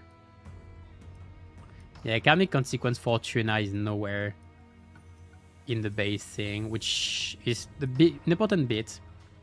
I'm not even talking about the allies as well. So I would have liked a better interface than just passive and everything. You can easily miss quite a few, and that's troublesome. That's where key pages in Rina are way better, because you can check them at any time once you have them. I would have preferred something like this. Dante's Note has something similar in the end. So maybe like some tab or something on Dante's Notes would be nice as well. But I like still the world clearer text. Some say maybe some of it should have been in the story. I don't know. The writing was slightly rushed on some parts. I don't know how much you would want to put though. Again, they are mostly to flesh out the characters without taking time in the story, like in weird text. Like for example, suddenly Matthias talking about Leviathan. Well, it wouldn't be the worst, but like being like, oh, you see Leviathan, I took it from a relic and everything, just cost 2 members of my family. That's not that big of a deal. It's I think it's nice to just have it in passive. If you try to narrate everything, at some point it's just too much. Some things don't need to be narrated. They need to be seen somewhere else. From a meta perspective. Narrating everything. It's like, you know, you start an anime and say, oh, we are here in the world of very blah, blah, blah. And that's why there are a lot of isekai, because you're like, oh, you're discovering the world with the character. But a lot of it is like, oh, you know, this kind of thing works like this and everything. I like when lore build-up is intricate and mostly implied, not stated out loud. Like you have to decipher it from what you see from the world. I like it way more.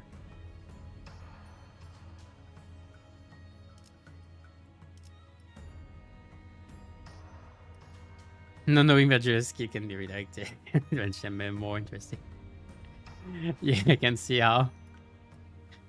I mean, it's your fault for not reading again. Not even testing and checking, I don't know. But yeah, but for the story part, writing overall was good. One of the weaker, there were a few weak points. Again, Rien's being like Roland is kind of a plot point that's only for fan service. There's no real reason for it, really. Again, Run was not even made at this point when it started. It's just weird, and for fan service, whatever. Fan service also happened for this. And the two Deus Ex Machina we have in 43 and 45, I'm gonna say, are a bit much. Mostly Sinclair. Before the mark manifested, like we could guess. Like it didn't come from nowhere. We could guess that something would be happening because Sinclair was acting weird from which one's it? I think it's 927 or before. Hide and seek. Audience. From this one, we could see something was weird with Sinclair. We knew it was acting a bit weird, a bit iffy, a bit questionable. And then some sinners tried to. I mean, it wasn't that clear to be fair, but some sinners picked on it and actually tried to reassure him around this part. Also, the last intervallo was Spring Cultivation, where actually manifested his mark with Shichun. I don't think I can find it anywhere. No, it's during the thing. So it makes sense for him to manifest his mark now. It's not coming from nowhere. What's coming from nowhere is, oh, I'm manifesting an ID from the future.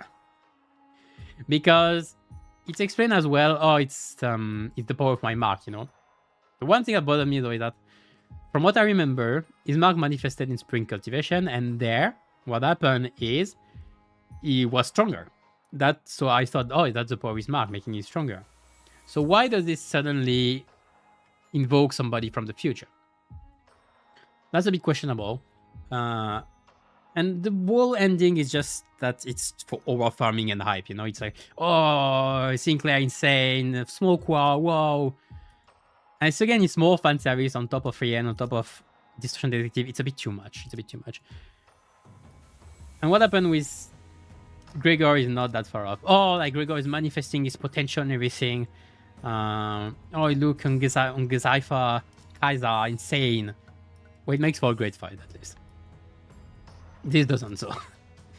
But again, it's for fan service, that kind of thing. It's a bit much. And the one thing I want to say that Sinclair's mark and Gregor's potential were two of the remaining Jokers Limbus Company had. Like, it was the two main plot points from Sinners we've already seen that hadn't manifested themselves. Like Sencho, like the Don being Sencho, being Blood Fiends, already done. Onglo being the chief of a wing or whatever, almost already done.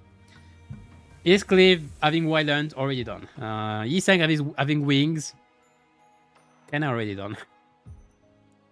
That kind of thing. But Sinclair's thing wasn't done with the mark. There was some hidden potential there, and they burned it there. They decided to burn the Joker here. And Gregor as well. They decided to say, oh, there is potential to Gregor. And they say, oh, we're gonna burn it now. That's a lot of Jokers to burn. That's my problem with the whole pro equip and everything. The whole part, the whole Canto is us fighting foes way above our level. I mean, that's a take. Why not? It makes for questionable gameplay, as I said earlier. And it's just, we have to go down again later or not? Because I hope they just don't want us to go higher even still, because we've been keeping higher, going higher for a while now. Canto 5, we fought the waves and everything. That's already a big thing. By the end, we are like, oh, we're riding the waves, like what we're surfing or something. Heartbreaking. History was alright, but we fought other dimensional threat engulfing all mirror worlds. That's something, alright. Here we fought Blood Fiends, and that's where when we saw enemies way above our level. Here we fought Kongshu and that 5-man guy And they were just like holding up or having circumstances to hold up. And we actually thought guys weren't holding up and were very high as well, color level. And it made for a very questionable fight in the end, because apprentices were on our level, that's who we're supposed to fight, but the nurse father were just there. And we had to get the help of everybody else to actually manage it. Which made for a very Avengers scene. Oh, everyone is here, everyone is assembling, we're going into HQ. A bit cheap. It's a bit cheap, but alright. Once, I'll accept it once. It's not that great. And back to Gregor's potential as well. Like we saw all what they could burn as for jokers of Opal Creep. They burned Sinclair having the mark. They burned Distortion Detective being color leveled. They burned Virgilius again, but this time with us. And they burned Gregor's potential as well. And sure, you say, oh, it's not. You have a man. Oh, it's not a real potential. It's real potential. It's cheap. Come on. You can't put layers above layers above layers about stuff. It's cheap at this point. It's kind of cheap. Oh, it's potential. Oh, we saw potential. No, he has more potential. Wow, come on. I mean, I understand it, but like Herman has been just the bitch in terms of plot progression, because she's just introducing more teasing and question, and we don't see answers. Like, we don't see answers for. That's something I have to add to this Canto's weak point. I'd say that there are a whole bunch of questions brought up, like what are the relics, where they come from, that kind of thing. We saw a lot of relics. That's the first time we actually saw relics properly, I'd say, because I didn't realize before they were relics. But we see the relics. We saw a lot of them. We saw the index. We get a hint about what the index are about, and they are gods, maybe. Like, we had the Will of City, but it wasn't said it was gods, or there would be several of them. It was a bit weird. So it's developing on it. They are gods of the city, and they are doing funny things with Roland and all. You have the Smoke War second that might happen. You have the whole thing about Gregors. Also, you have the Hammer of Witches happening soon. Faust is discussing with everyone else in Stupid, apparently. And just a bunch of questions for not many answers, really. Not much happened in terms of answering. Except maybe we now know what Sinclair's about. He's about manifesting future possibilities. Sure, why not? Could be worse. The same ego from Sora. Sora was done dirty a bit as well. I think she could have had more exposition. About your exposition was nice, but I really liked her. I really liked her as a character as well again. But it's sad for somebody with an ego, like somebody that's supposed to be so strong, she has an ego and everything, to end up just being cut down by Yushu at some point for whatever. It's kind of sad. Because she was the strongest apprentice at least, I think. At least that much is true. It's a bit sad, but at least the bit that Sora got from part 2 was great. It was very great to show her as a character and a conviction, that kind of thing. Plus, she has a bit of lore, flavor text, so that's nice. That's nice. Again, the character design, I think overall is one of the best in terms in Canto's here. The story had weak links like this. Gregor manifesting makes sense, but again, it's a Joker burned, and we don't have any Joker left. What? Like Rodian raising a potential. Rodia doesn't have potential. That's a whole thing. She actually doesn't have anything. She's not special. That's the world is with Rodia. And whether they want to make her special or not later, it's up to them. But I feel like if Rodia ever gets something that makes her special, would kind of kill the character's thing, pretty much. The one win character, I'd say, in the world Canto, which probably why she didn't have a color to a name tag, is Jamila, who just was there to get killed by Ryan.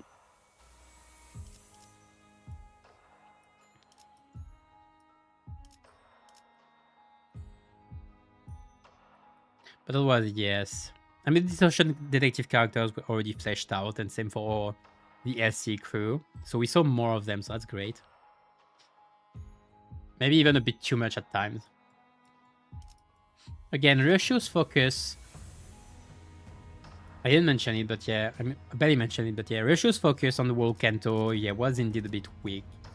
We saw most of her stories through memories and that kind of thing, which makes sense because most of his story was past. But in the end, it kind of resembles what you would have in a dungeon. Like, let's take Onglu's Canto.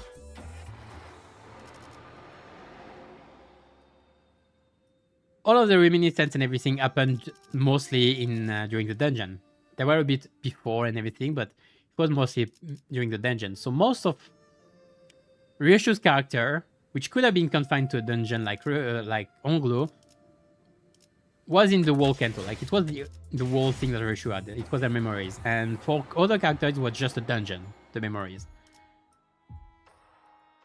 Like, we saw barely anything else from her prison state. Like, all we knew was that when we got in, she was excited to finally see her daughter, and she was angry to see her father, and that's about it. At no point, in fact, we had to guess what problem she had with Edna's fathers, some of her at least, because it wasn't clear at all. Like, because she didn't say anything about anything at all. At no point did she express what she didn't like about Edna's fathers, or she felt about being treated back then, except that she was angry. And that's about it. That's why I guess, because her prison self is not too developed in the world Canto, I think. So that's probably why the focus on Ryoshu can be a bit seen as weak, at least. That's because most of the character comes from the past. And the present is just her dealing with Araya, and the dealing with Araya is just 3 stages, pretty much. Some said as well that the path, or at least the month from 948 where she's like, oh, I hate my mother, into 949 where she's like, oh, I love my mother and I'm helping her, is a bit fast as well, transition. I have to agree, there is a lack of resolution on Araya's character. It feels like her resolution is just happening on her own. And we just her to give her the chain or something. That's a bit of a weak link, the relationship between Araya and present relationship between Araya and Ryoshu, because all of it was in the past. It was slightly weak, the resolution in the end. Not that it doesn't make sense, just that it could have been slightly more elaborated. I liked it still. The whole thing made me cry. It was tragic. It was lovely. It was lovely to cry. And that's about it.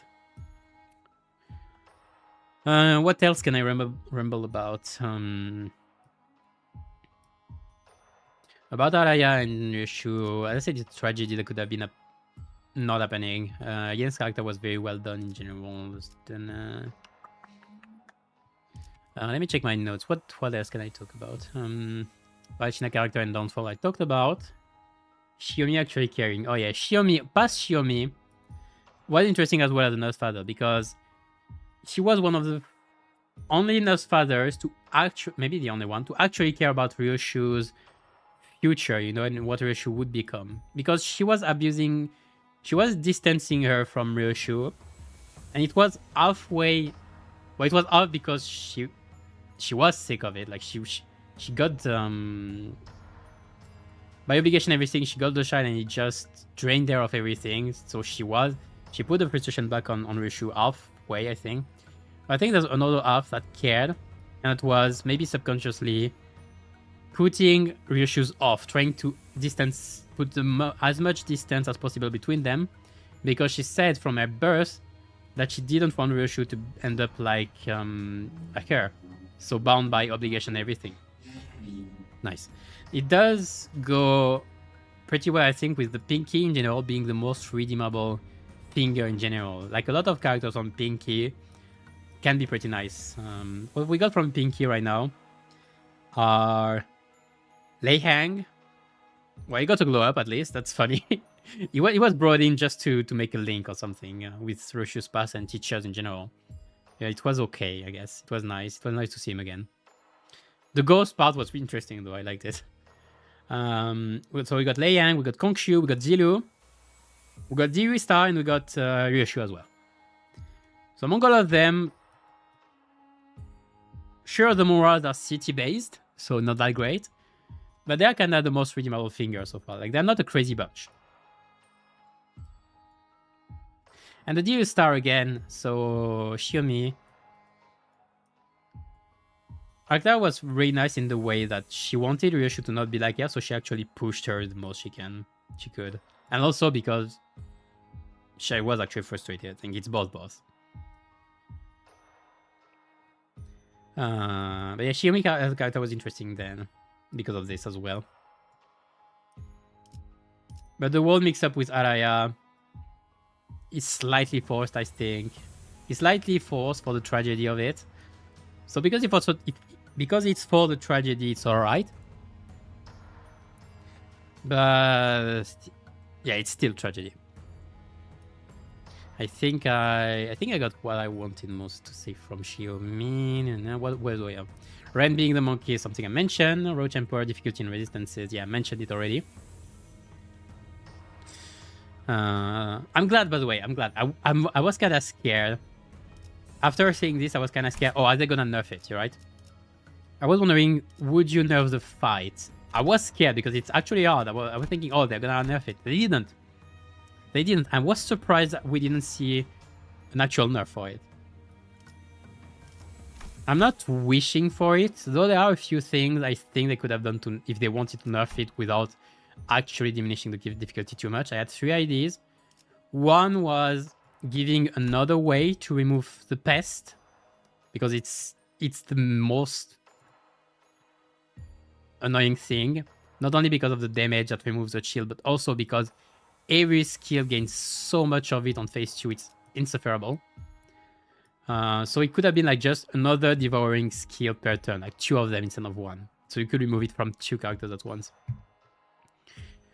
That's the one thing. The second thing I thought about was giving better ways, or there are ways, period, to increase your sinner sanity, because you cannot use egos or anything by winning sanity, because winning sanity is so hard. You would have to win clashes, but winning clashes is so hard. So that's the 2 things I could have thought about to, if you wanted to nerf him without removing too much of the difficulty. I thought about the third one, but it was not. It was about the roaches as well. I think I said both at once, like the second skill screen. Like. But I'm glad. I'm glad for once the nerf hammer wasn't brought in less than a day. I was very glad.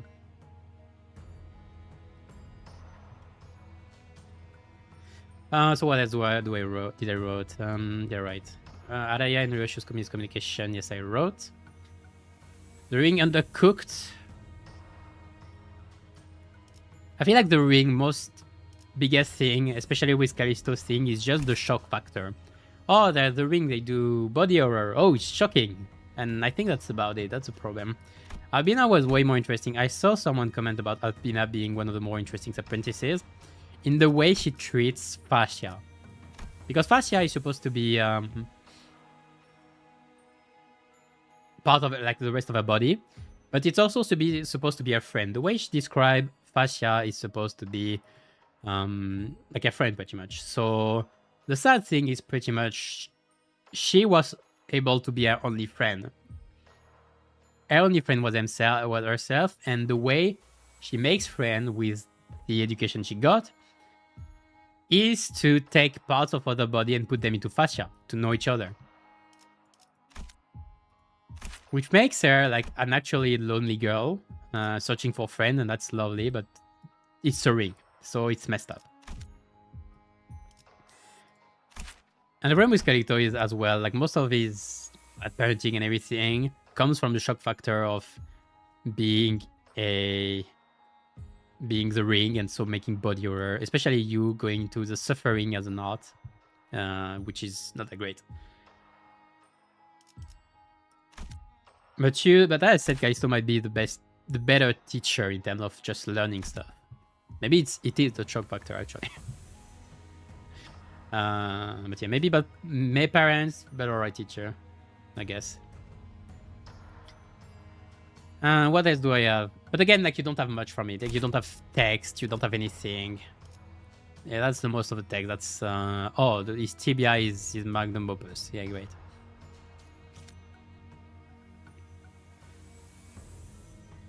Again, it's not that much. We don't have much insight about how he was treated.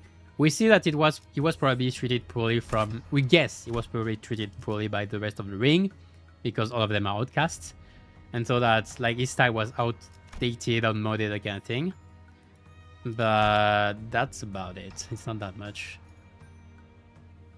Like, we don't even have question about how the confrontation went with the rest of the ring between him and the rest and that kind of thing. Again, he's a bit undercooked, I think. What else do I have? Rien's character tragedy and the gods of the city. What did I think about? I talked about Rien's already, about his tragedy, the waves. The last thing is great. And the gods of the city. I still don't know what the gods of the city are supposed to be. Are they actual gods, or are they just manifestation of physical things? That's a difference. There's a difference. Because what I thought about when we first heard about the prescript in Rena, my idea was like prescripts rather, are piece of paper written from a weird pen angling, taking in the vibration of the city, vibration from all that's happening in the city. And so to me, the idea was there was no god per se, but it was the whole manifestation of everybody's activity in the city was condensed through those vibrations that were caught and translated by ancient people who made some kind of mechanics for it. And so that's where the machine come in to translate this potential will of the city. That's like a manifestation of everybody's wish and everything into prescripts by the machine. That's actually translation mechanism. So for Rien's beeper, I thought it would be about the same. But where does the message come from? That's the question. Because there's a beeper, but we don't know where the message from the beeper comes from. I think it said Caduceus, but I don't think I can find it here.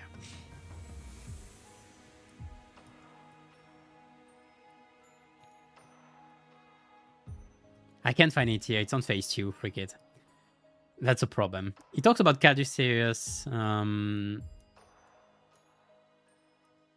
Prescripts Caduceus, I think it was. And what would you say? At some point, I think it said that like the water, like there is a liquid inside. No, it's there. A vial of what looks like liquid metal capable of changing its shape and mass, its qualities, and security inside the device. So it's supposed to be, there's supposed to be another wheel of steam, maybe through the air this time instead of through the ground. Something like this.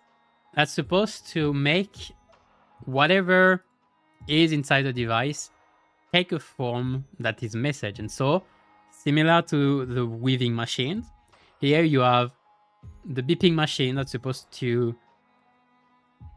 catch this wheel of the city or whatever through the air and translate it into whatever this is. The question is, does Hermes exist? And what is Hermes? Is it an actual god, or is it just a name for this? You know.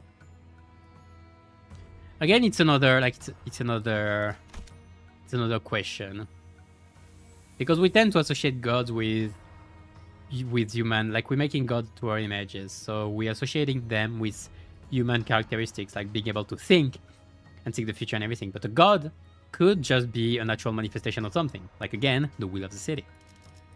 So it could be not actual gods per se, but just manifest, like physical manifestation somewhat of something.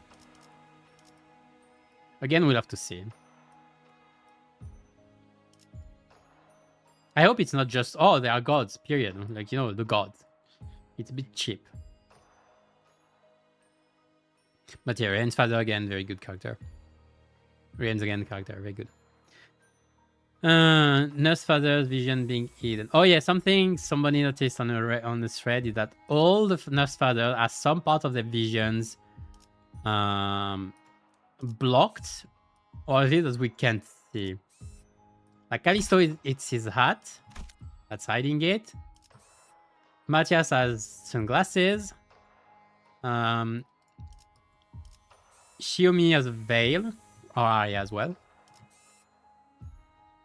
Valentina is lacking an eye, and not you. Again has a mask. So that's an interesting piece of design as well. I think the writer guessed, the one who wrote the thread guessed that it's because each of them have a different view of Ryoshu. Like some are completely blind to what she's going through and that kind of thing. Like Callisto and Matthias. Matthias is seeing it through shade, so like he wants. Xiaomi is seeing it through a veil, so it's not the entire reality, it's modified, that kind of thing. And Valentina and Yen actually can see a bit. Like when Valentina says when she messed up Ryushu at some point that she recognizes it. That they can actually see, but their seeing are somewhat flawed. Ryan has actually both of his eyes behind his mask, but he just blankly staring, that kind of thing. Like he just doesn't show it. Like he just covers them, that kind of thing. Maybe like you can say his lack of emotion is his own mask, that kind of thing. To not see them. So yeah, that's an interesting bit. I think I don't know how much it's intended, but I think every one of them having their vision obstructed, that we can see at least, is meant. Like it's on purpose. What else do I have? So very sorry, complaints and good plot points. Arya story rush I talked about. Ian being for fan service I talked about. Joker's Band I talked about. Too many questions without closing other airing on the T. Yes, part 1 and 2 underwhelming, too much fan service. Yes. Good points, the rest. Nice lore. Said it. Thumb part great. Said it already. Lucio characters especially redeemed himself so well with just a bit of lore. Where is it? With just this thing. Showing that it does resend Valentina, but still goes through it because it's a master, a mother, pretty much, the kind of thing.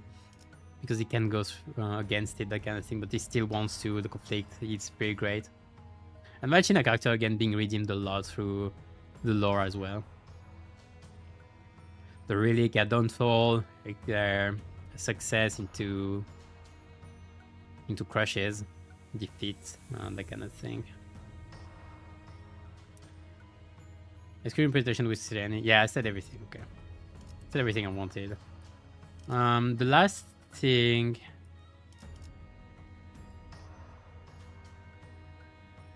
Well, not the last thing.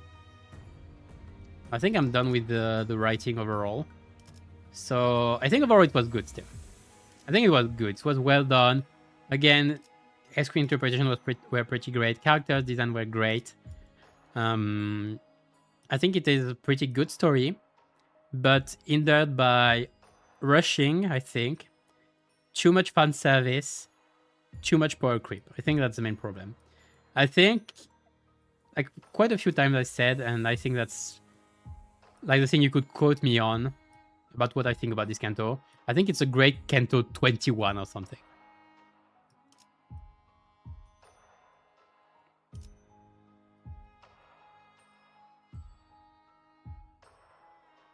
Like it's not made to be a Canto 9. Too much power creep. You're not supposed to fight them. Why do we fight them? But again, maybe it's just the point anyway to fight opponents above our level. But we have been power creeping for a while, though. That's the problem. It's not a one-off. Like as I said, Kongshu and everyone are way above our level here. Here, Bloodfin are supposed to be way above our levels, even though they are weakened. The thing is, we are just facing the highest threats of the city, the highest part of the city. So going back to the lower part of the city seems very unlikely and very weird. And as much as I would like to guess what we're gonna see in Canto 10, Kim Ji-woon pretty much revealed in the stream that he needs to think about Canto 10, so he himself has pretty much not much idea about what he's going to do. So guessing it is before the director would be funny.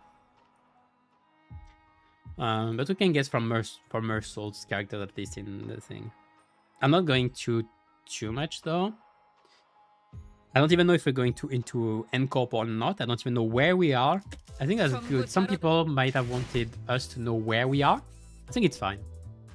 Because we are always indoors in places that are supposed to be hidden. So I think that's fine.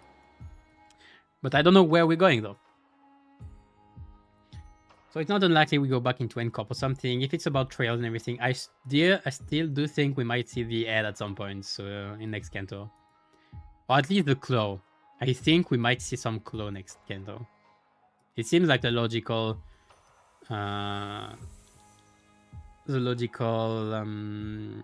suit of following of us facing people that are color levels.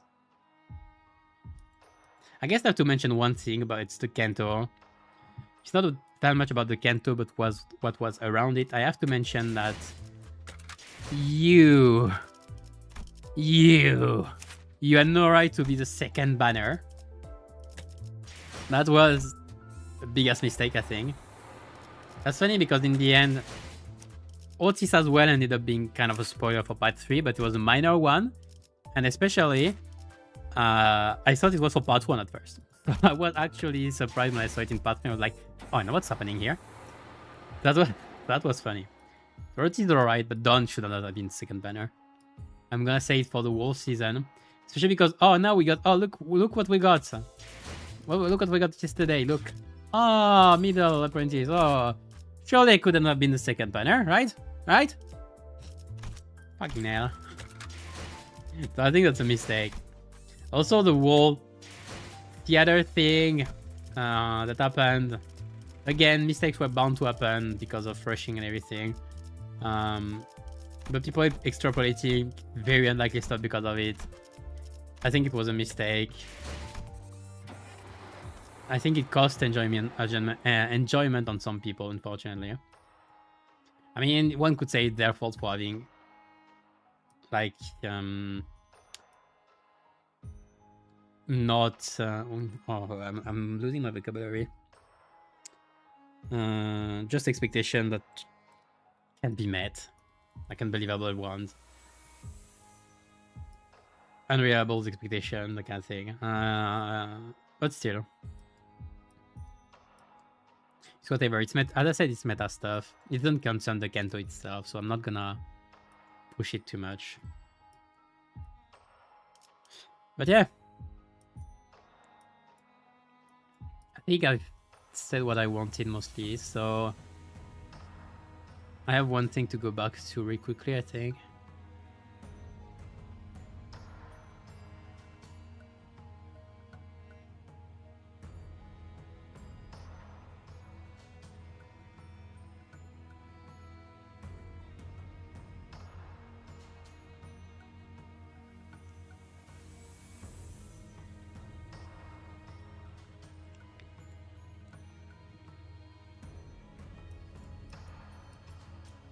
I think I'm done. Yeah, I think I'm done.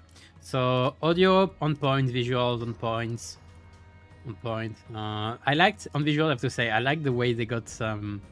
They started adding effects like sliding the characters during the dialogue part.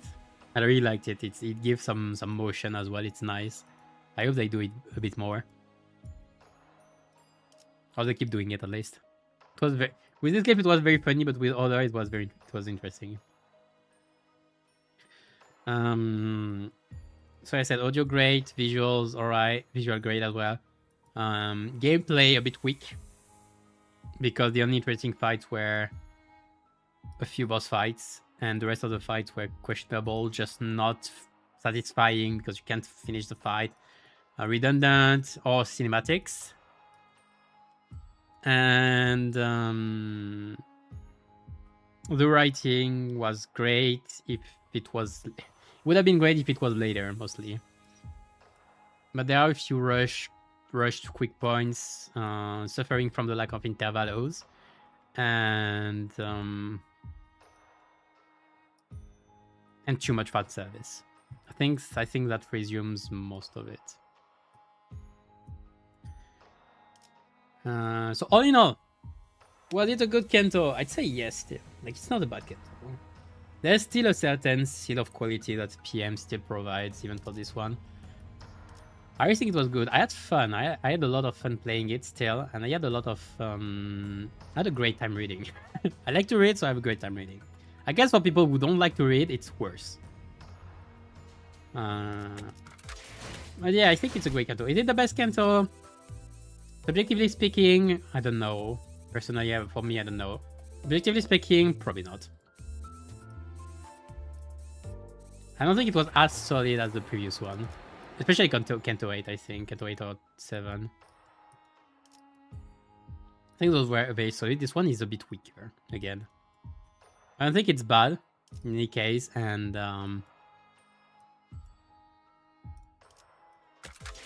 it's probably still among the better ones, especially because there aren't that many yet, and that the first one suffered from a lack of clear direction.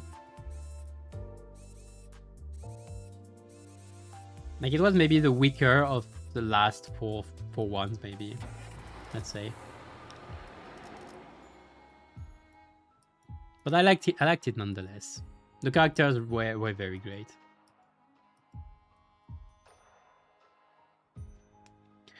Alright. If anyone has anything to say that they talk now or they comment. So for anyone watching this later, feel free to comment on what you thought about the Canto or anything. So we can maybe discuss it. Is there stuff you agreed with me or not? That kind of thing.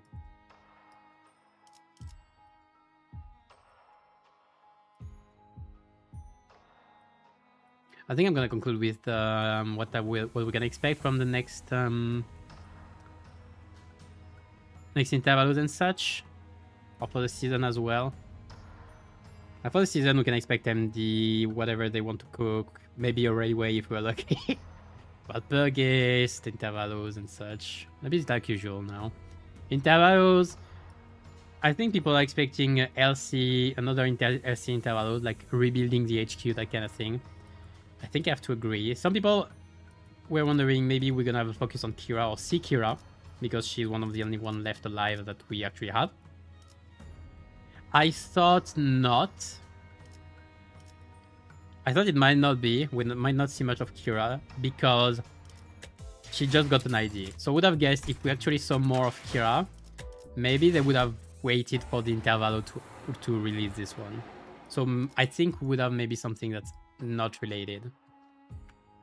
We'll have to get the DLC regular checkup rerun as well, that kind of thing. So there we might get some Hohenheim ID. That'd be interesting. What's the second one? Oh yeah, the sweepers. Maybe we get the sweeper ID this time. Or some ego, I don't know. And then the second interval, we have no idea. We're gonna prepare for Mersault Canto. Maybe a trip to N-Corp. I don't know. Again, we don't know if this focus is gonna be about N-Corp or not. Like, it might not be. It might be. Interval maybe a mini rebuilding mini game.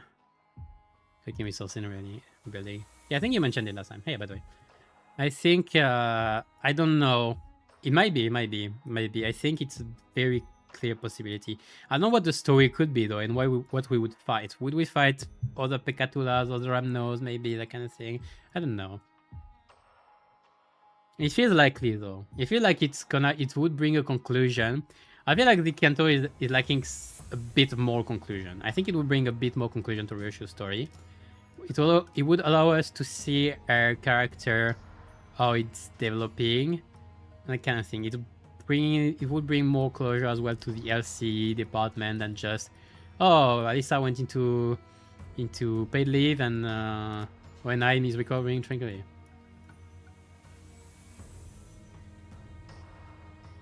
When I'm sad. The poor guy can't catch a break. Survivor's guilt, electric boogaloo. It was great. This part of the writing was very. I mean, it was nice. It was nice-ish. I mean, it was nice. It was sad. It was sad though. I felt sad for Anaheim, poor guy. Taking too much of it. I don't think we're gonna hear more about Faust or anything. I don't think we're gonna hear about Diaz. I don't know. Like, they're revealing the whole Faust thing. I don't know what it's supposed to hint at, except Faust Canto. I don't know if it's supposed to hint at Diaz thing as well. I'm not sure. I don't think so. I think it's for later. Maybe Otis Canto at worst. I mean, we have to focus on Diaz at some point. She's a very important character in the whole lore so far. Maybe one of the most important like game related, like in between games, all games related. Because she was one of the main reasons the first Smoke War happened, and that's important. Then she made up the World Decision Detective, and now she's the main creator, one of the main creators of Limbus company. So that's big. Maybe in Faust Canto then, because Faust Canto is probably gonna be about Limbus.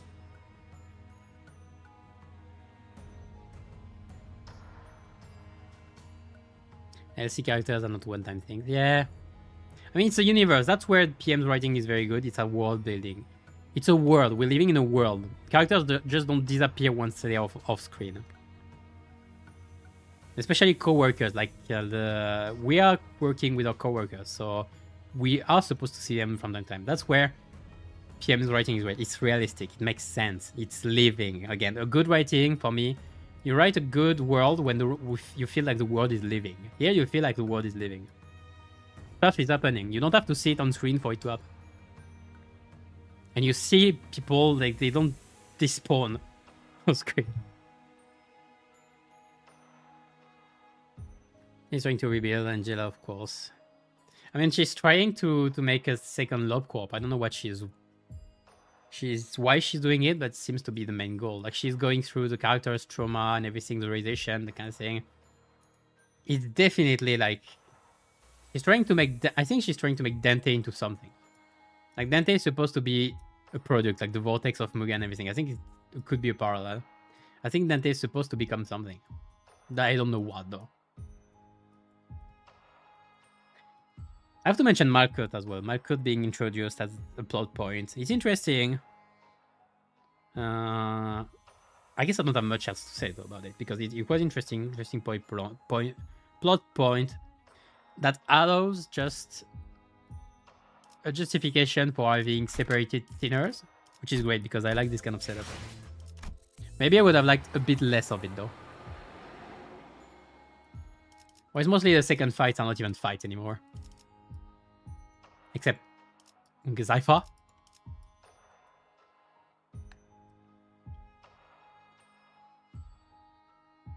You think you're ready to choose Smoke World?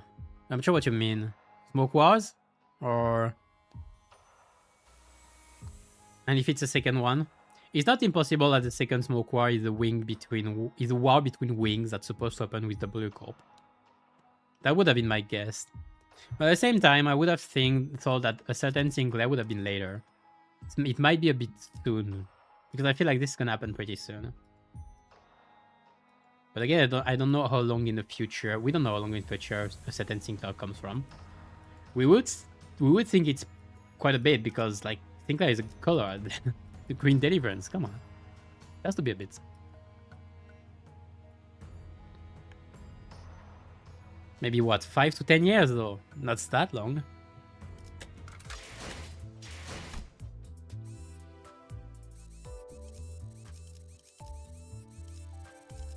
In game, it has been only a year since it started.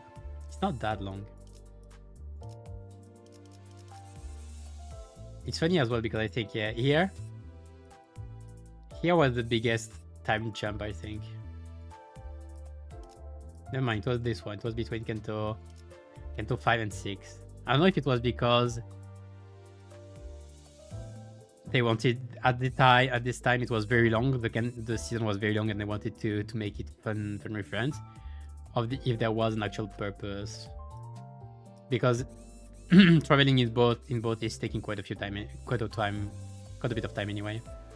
So it would make sense as well. Then the rest has been very smooth. Though I would really have thought we would have been the way you said it.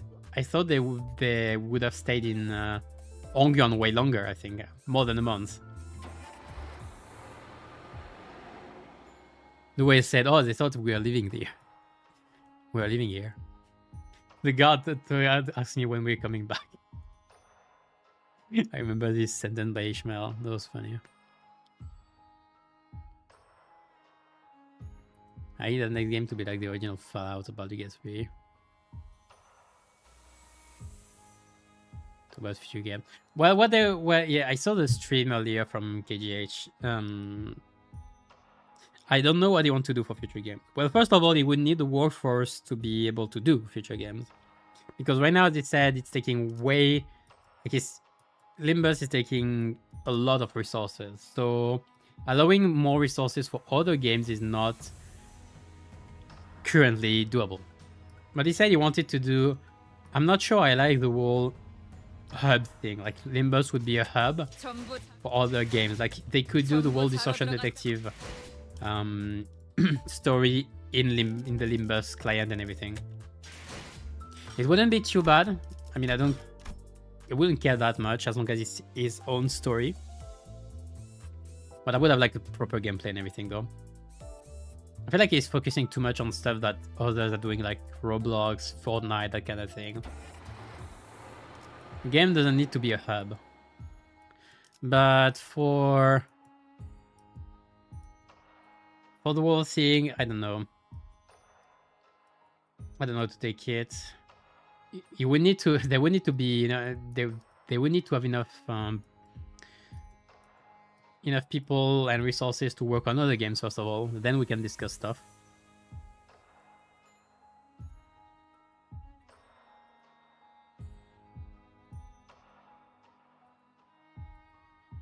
But as for the next game, yeah, I don't know what they're gonna do. I said Distortion Detective, I want something anyway. The thing is, having it tied to Limbus is a bit... I don't like it too much because I would have liked it being its own thing, even if it was just a visual novel. But I guess if it's just in the client and its own thing, yeah, sure, why not? Just give it to me. I just don't want it to take too much of the main story, because the main story is supposed to be about the sinner. That is the first Cantos. I remember Kim Ji-hoon saying that Limbus Company was supposed to be the tales of the city. When you take it like this, sure, it doesn't have to be just about the sinners. And it's not just about the sinners, in a way. Like we see plenty of characters and the world developing and that kind of thing. But maybe for the first Cantos, I don't know. We don't even know how long... Like, Limbus was supposed to last at least 10 years. But, like, it's hard to project yourself on 10 years, really. Barely one.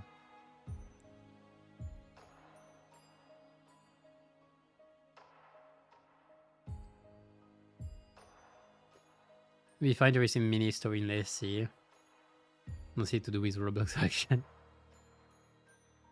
They know how to do a turn-based game. Well, considering they want to do roguelike auto battler, they don't want us to play the game. Fucking hell. I saw that. I guess now I can talk a bit about the stream. I saw that really... Well, I mentioned it already a bit earlier, but I saw that. I was like, he just doesn't want us to play the game at some point. Like, players want a mode where they can actually play the IDs and everything, and just play the game without being MD, just completely fucked up with your gifts and that kind of thing. We want an actual experience, and Railway are barely coming in anymore. Like, we're waiting for the next Railway. At this point, we're almost thinking it might not happen.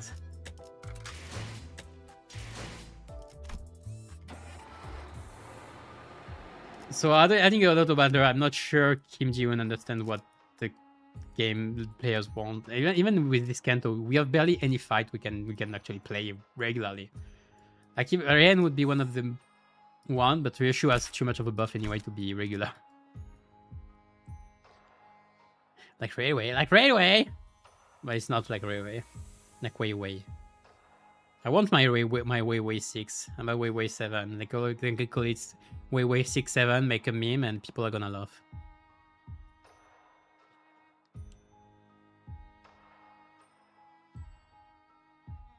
No, yeah.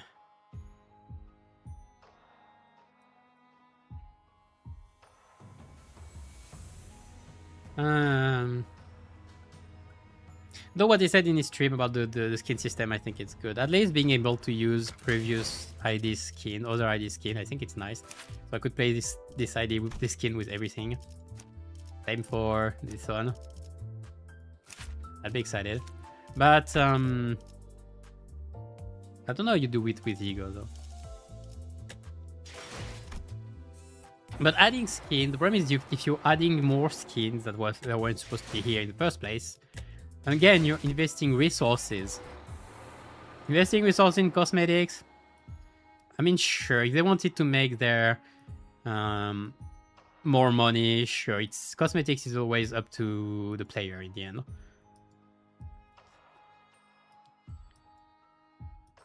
But it does take resources from other part of the game. So again, can they afford it?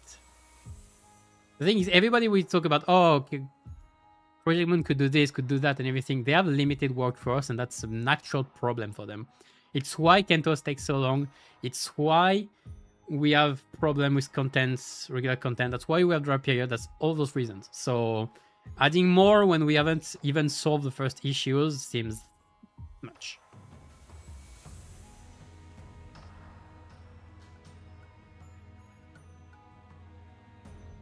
No, most people are all IDs, and we get the new ones. Why would I want all the IDs? No, it's just the drips. It's to use the drips of all IDs. So you can use this drip with this, for example. Though he said that some that like Wildland wouldn't be available at least right now. But it will be for the anniversary. We should be getting the skin system for the anniversary. So that's nice.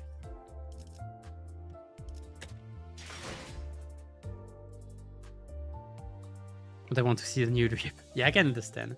But that means you can play older stuff with new drips, you know?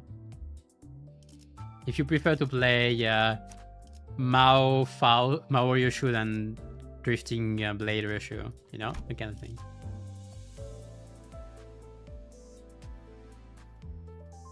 Want them to return to Canto 5 speed capacity, just that. How long was Canto 5? I don't even remember.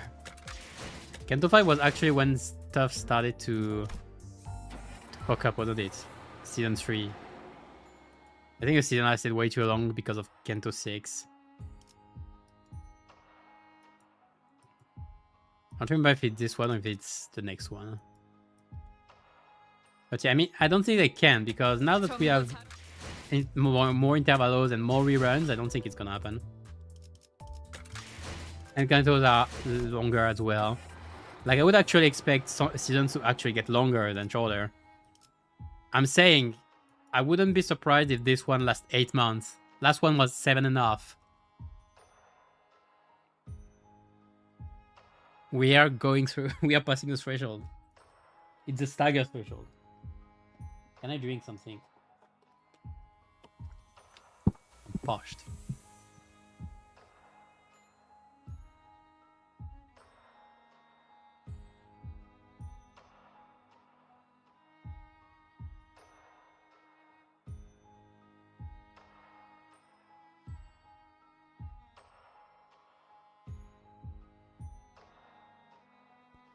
Alright. Oh, this is because of Iron Knights. What do you mean, the time? I mean, the length of the season? I don't think it is. I really don't think it's because of Agnites. Agnites was a long time coming, so it was prepared a long time ago. What Agnites collab messed up is the intervals. Mostly, I'd say. I don't think it was a thing to lengthen the season. Like, the season was already long enough. Season 7 was 7 months. Season 5 was 7 months. Canto 7, Season 5. So like last season was just half a month longer. So again, I don't expect this one to, at the very least, 7 months. I don't expect this one last less than 7 months. Not before July or August. Summer would be a great time to release Mersol's Canto, though, by the way. Considering the condition of the book. Spend money would have 2 railways, if not... I'm not even sure. Like, they made Railway 1 Bogak because they couldn't make Railway 6.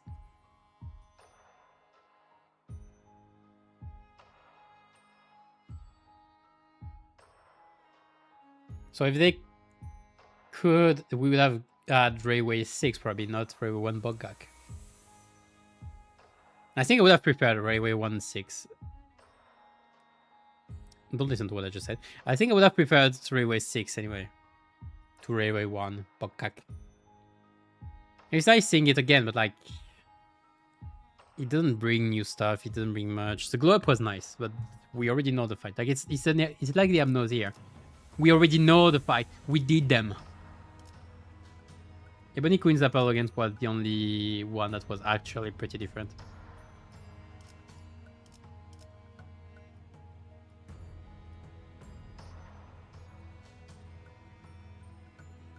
Yeah, but you have to make it summer in Brazil.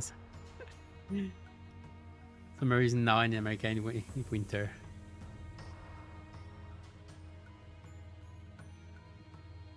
Sad. But I'm in France, so I'm following this thing.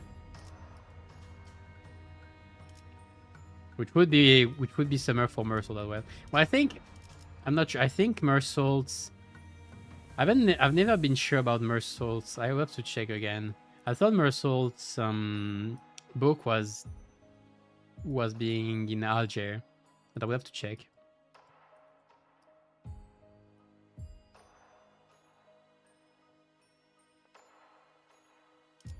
Can I Google it really quickly?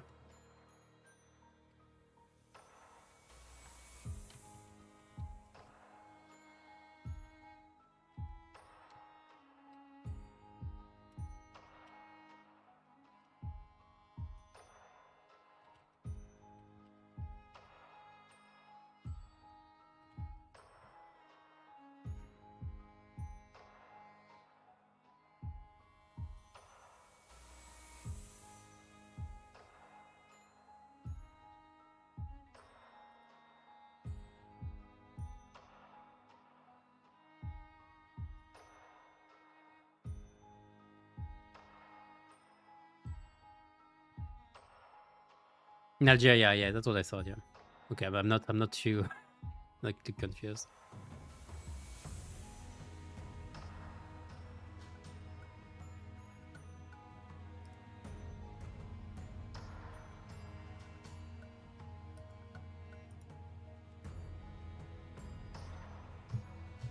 So it's about the same.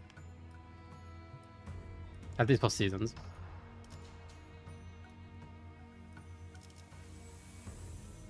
So I would love...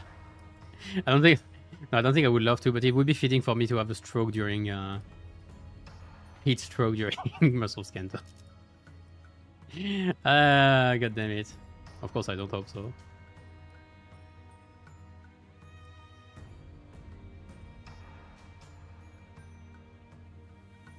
I think 2 books in the game, Little Prince and Stranger. Yeah. I mean, Little Prince... I don't know how much it's in... I guess it's quite the base of the Blue Gang. But yeah. French literature for the win.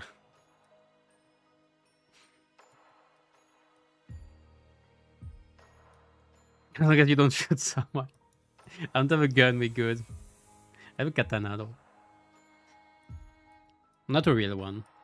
Or are there smooth one?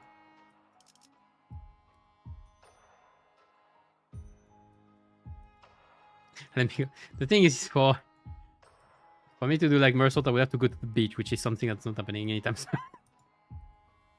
Actually, I could, but no. I mean, go to the beach, not shoot someone. But I'm still excited. Anyway, I'm still excited for Mersault's Canto. I don't know, like our director. I don't know where it's gonna, like, what's gonna happen.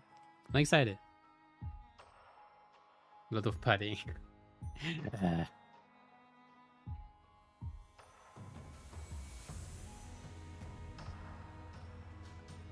No, yeah, curious. Yeah, about Canton, I think I said everything I wanted about Canton. I think I've finished pretty much. I should say, looking forward to the IDs though. Looking forward to the IDs season.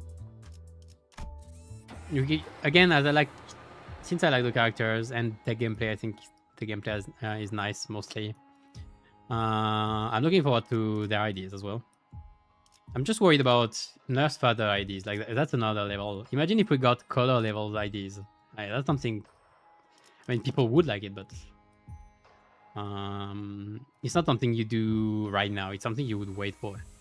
So having Nurse Father, which are about the same level for some, like Matthias, a bit much. It's a bit much. Either you make IDs extremely strong, and then you have power creep to the max, and then it's just a mess for the rest of Limbus. Or you don't, and then that means the Nurse Father will become underwhelming past a certain point, which is also sad, considering there are some of the higher grades of CD.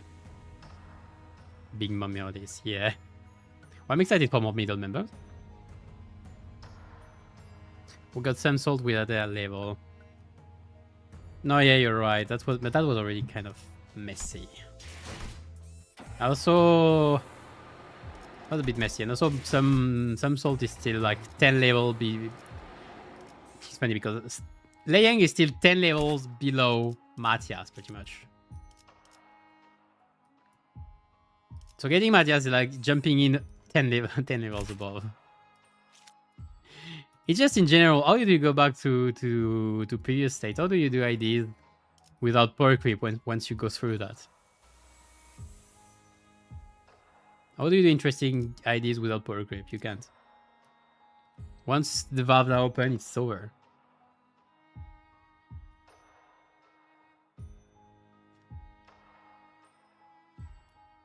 You're worrying with no need. I'm worrying with full need.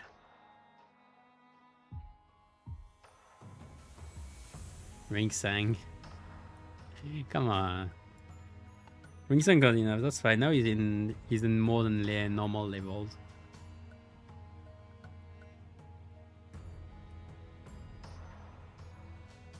That bleed count would be what you use Ring Sang more now than damage. So we're good. Malphas is not good though, he's gonna take a bit.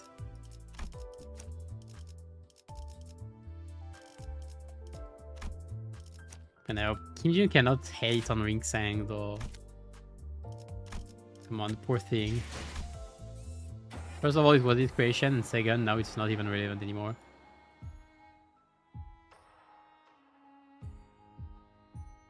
Canto Supina, well, to be fair, it was already like last. Like it was fine already during the remaining, but yeah.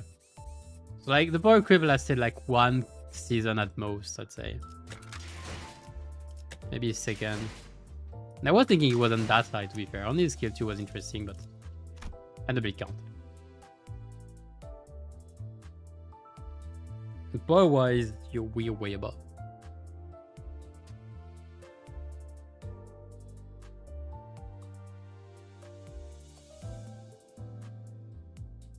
Plus level 50, what?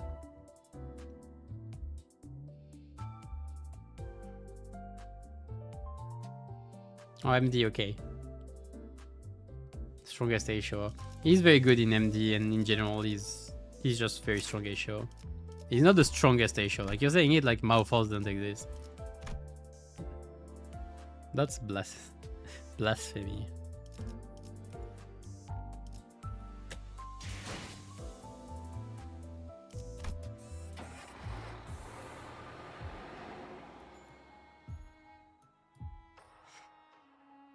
Alright.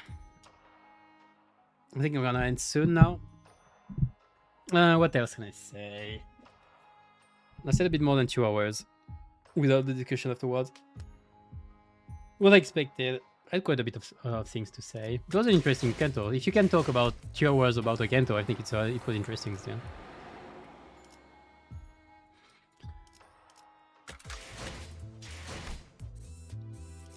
But yeah, it's a good Canto. But I mean, they can improve again. They can probably do a better Canto afterwards. So Canto 10 can still be better.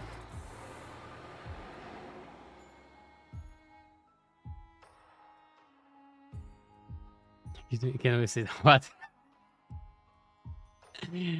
Weird.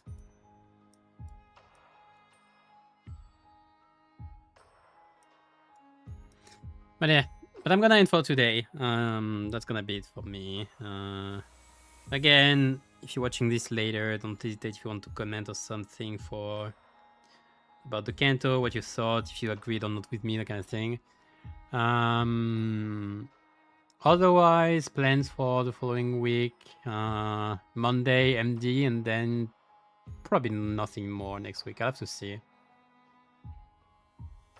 I have a very small, probably not happening, but very small consideration for Arc Knights and Field, which I haven't tried. Everyone is talking about it, but I haven't seen only positive stuff about it, so I might restrain. Because I don't think I could have done or tried on stream, but I don't think I will. I really don't think I will. I'm just mentioning that, like, Kim Jun is mentioning his ID. So I'm not good, so I'm gonna stop there. So yeah, MD next week, and that's about it. Plans on... Alright, plans on Community Tab on Monday. And play 36 hours. Wait, didn't it come out like 3 days ago? 2 or 3 days ago? Yeah, you try adding.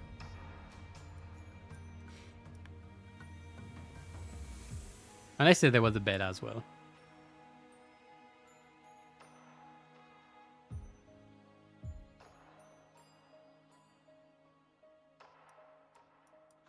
But yeah, if I had to try it, I guess I'd try it very quickly on my side. Anyway, gonna go now. Thank you for watching. Take care. See you next time. Keep your sanity high. And slowly descend into the inferno. Bye bye.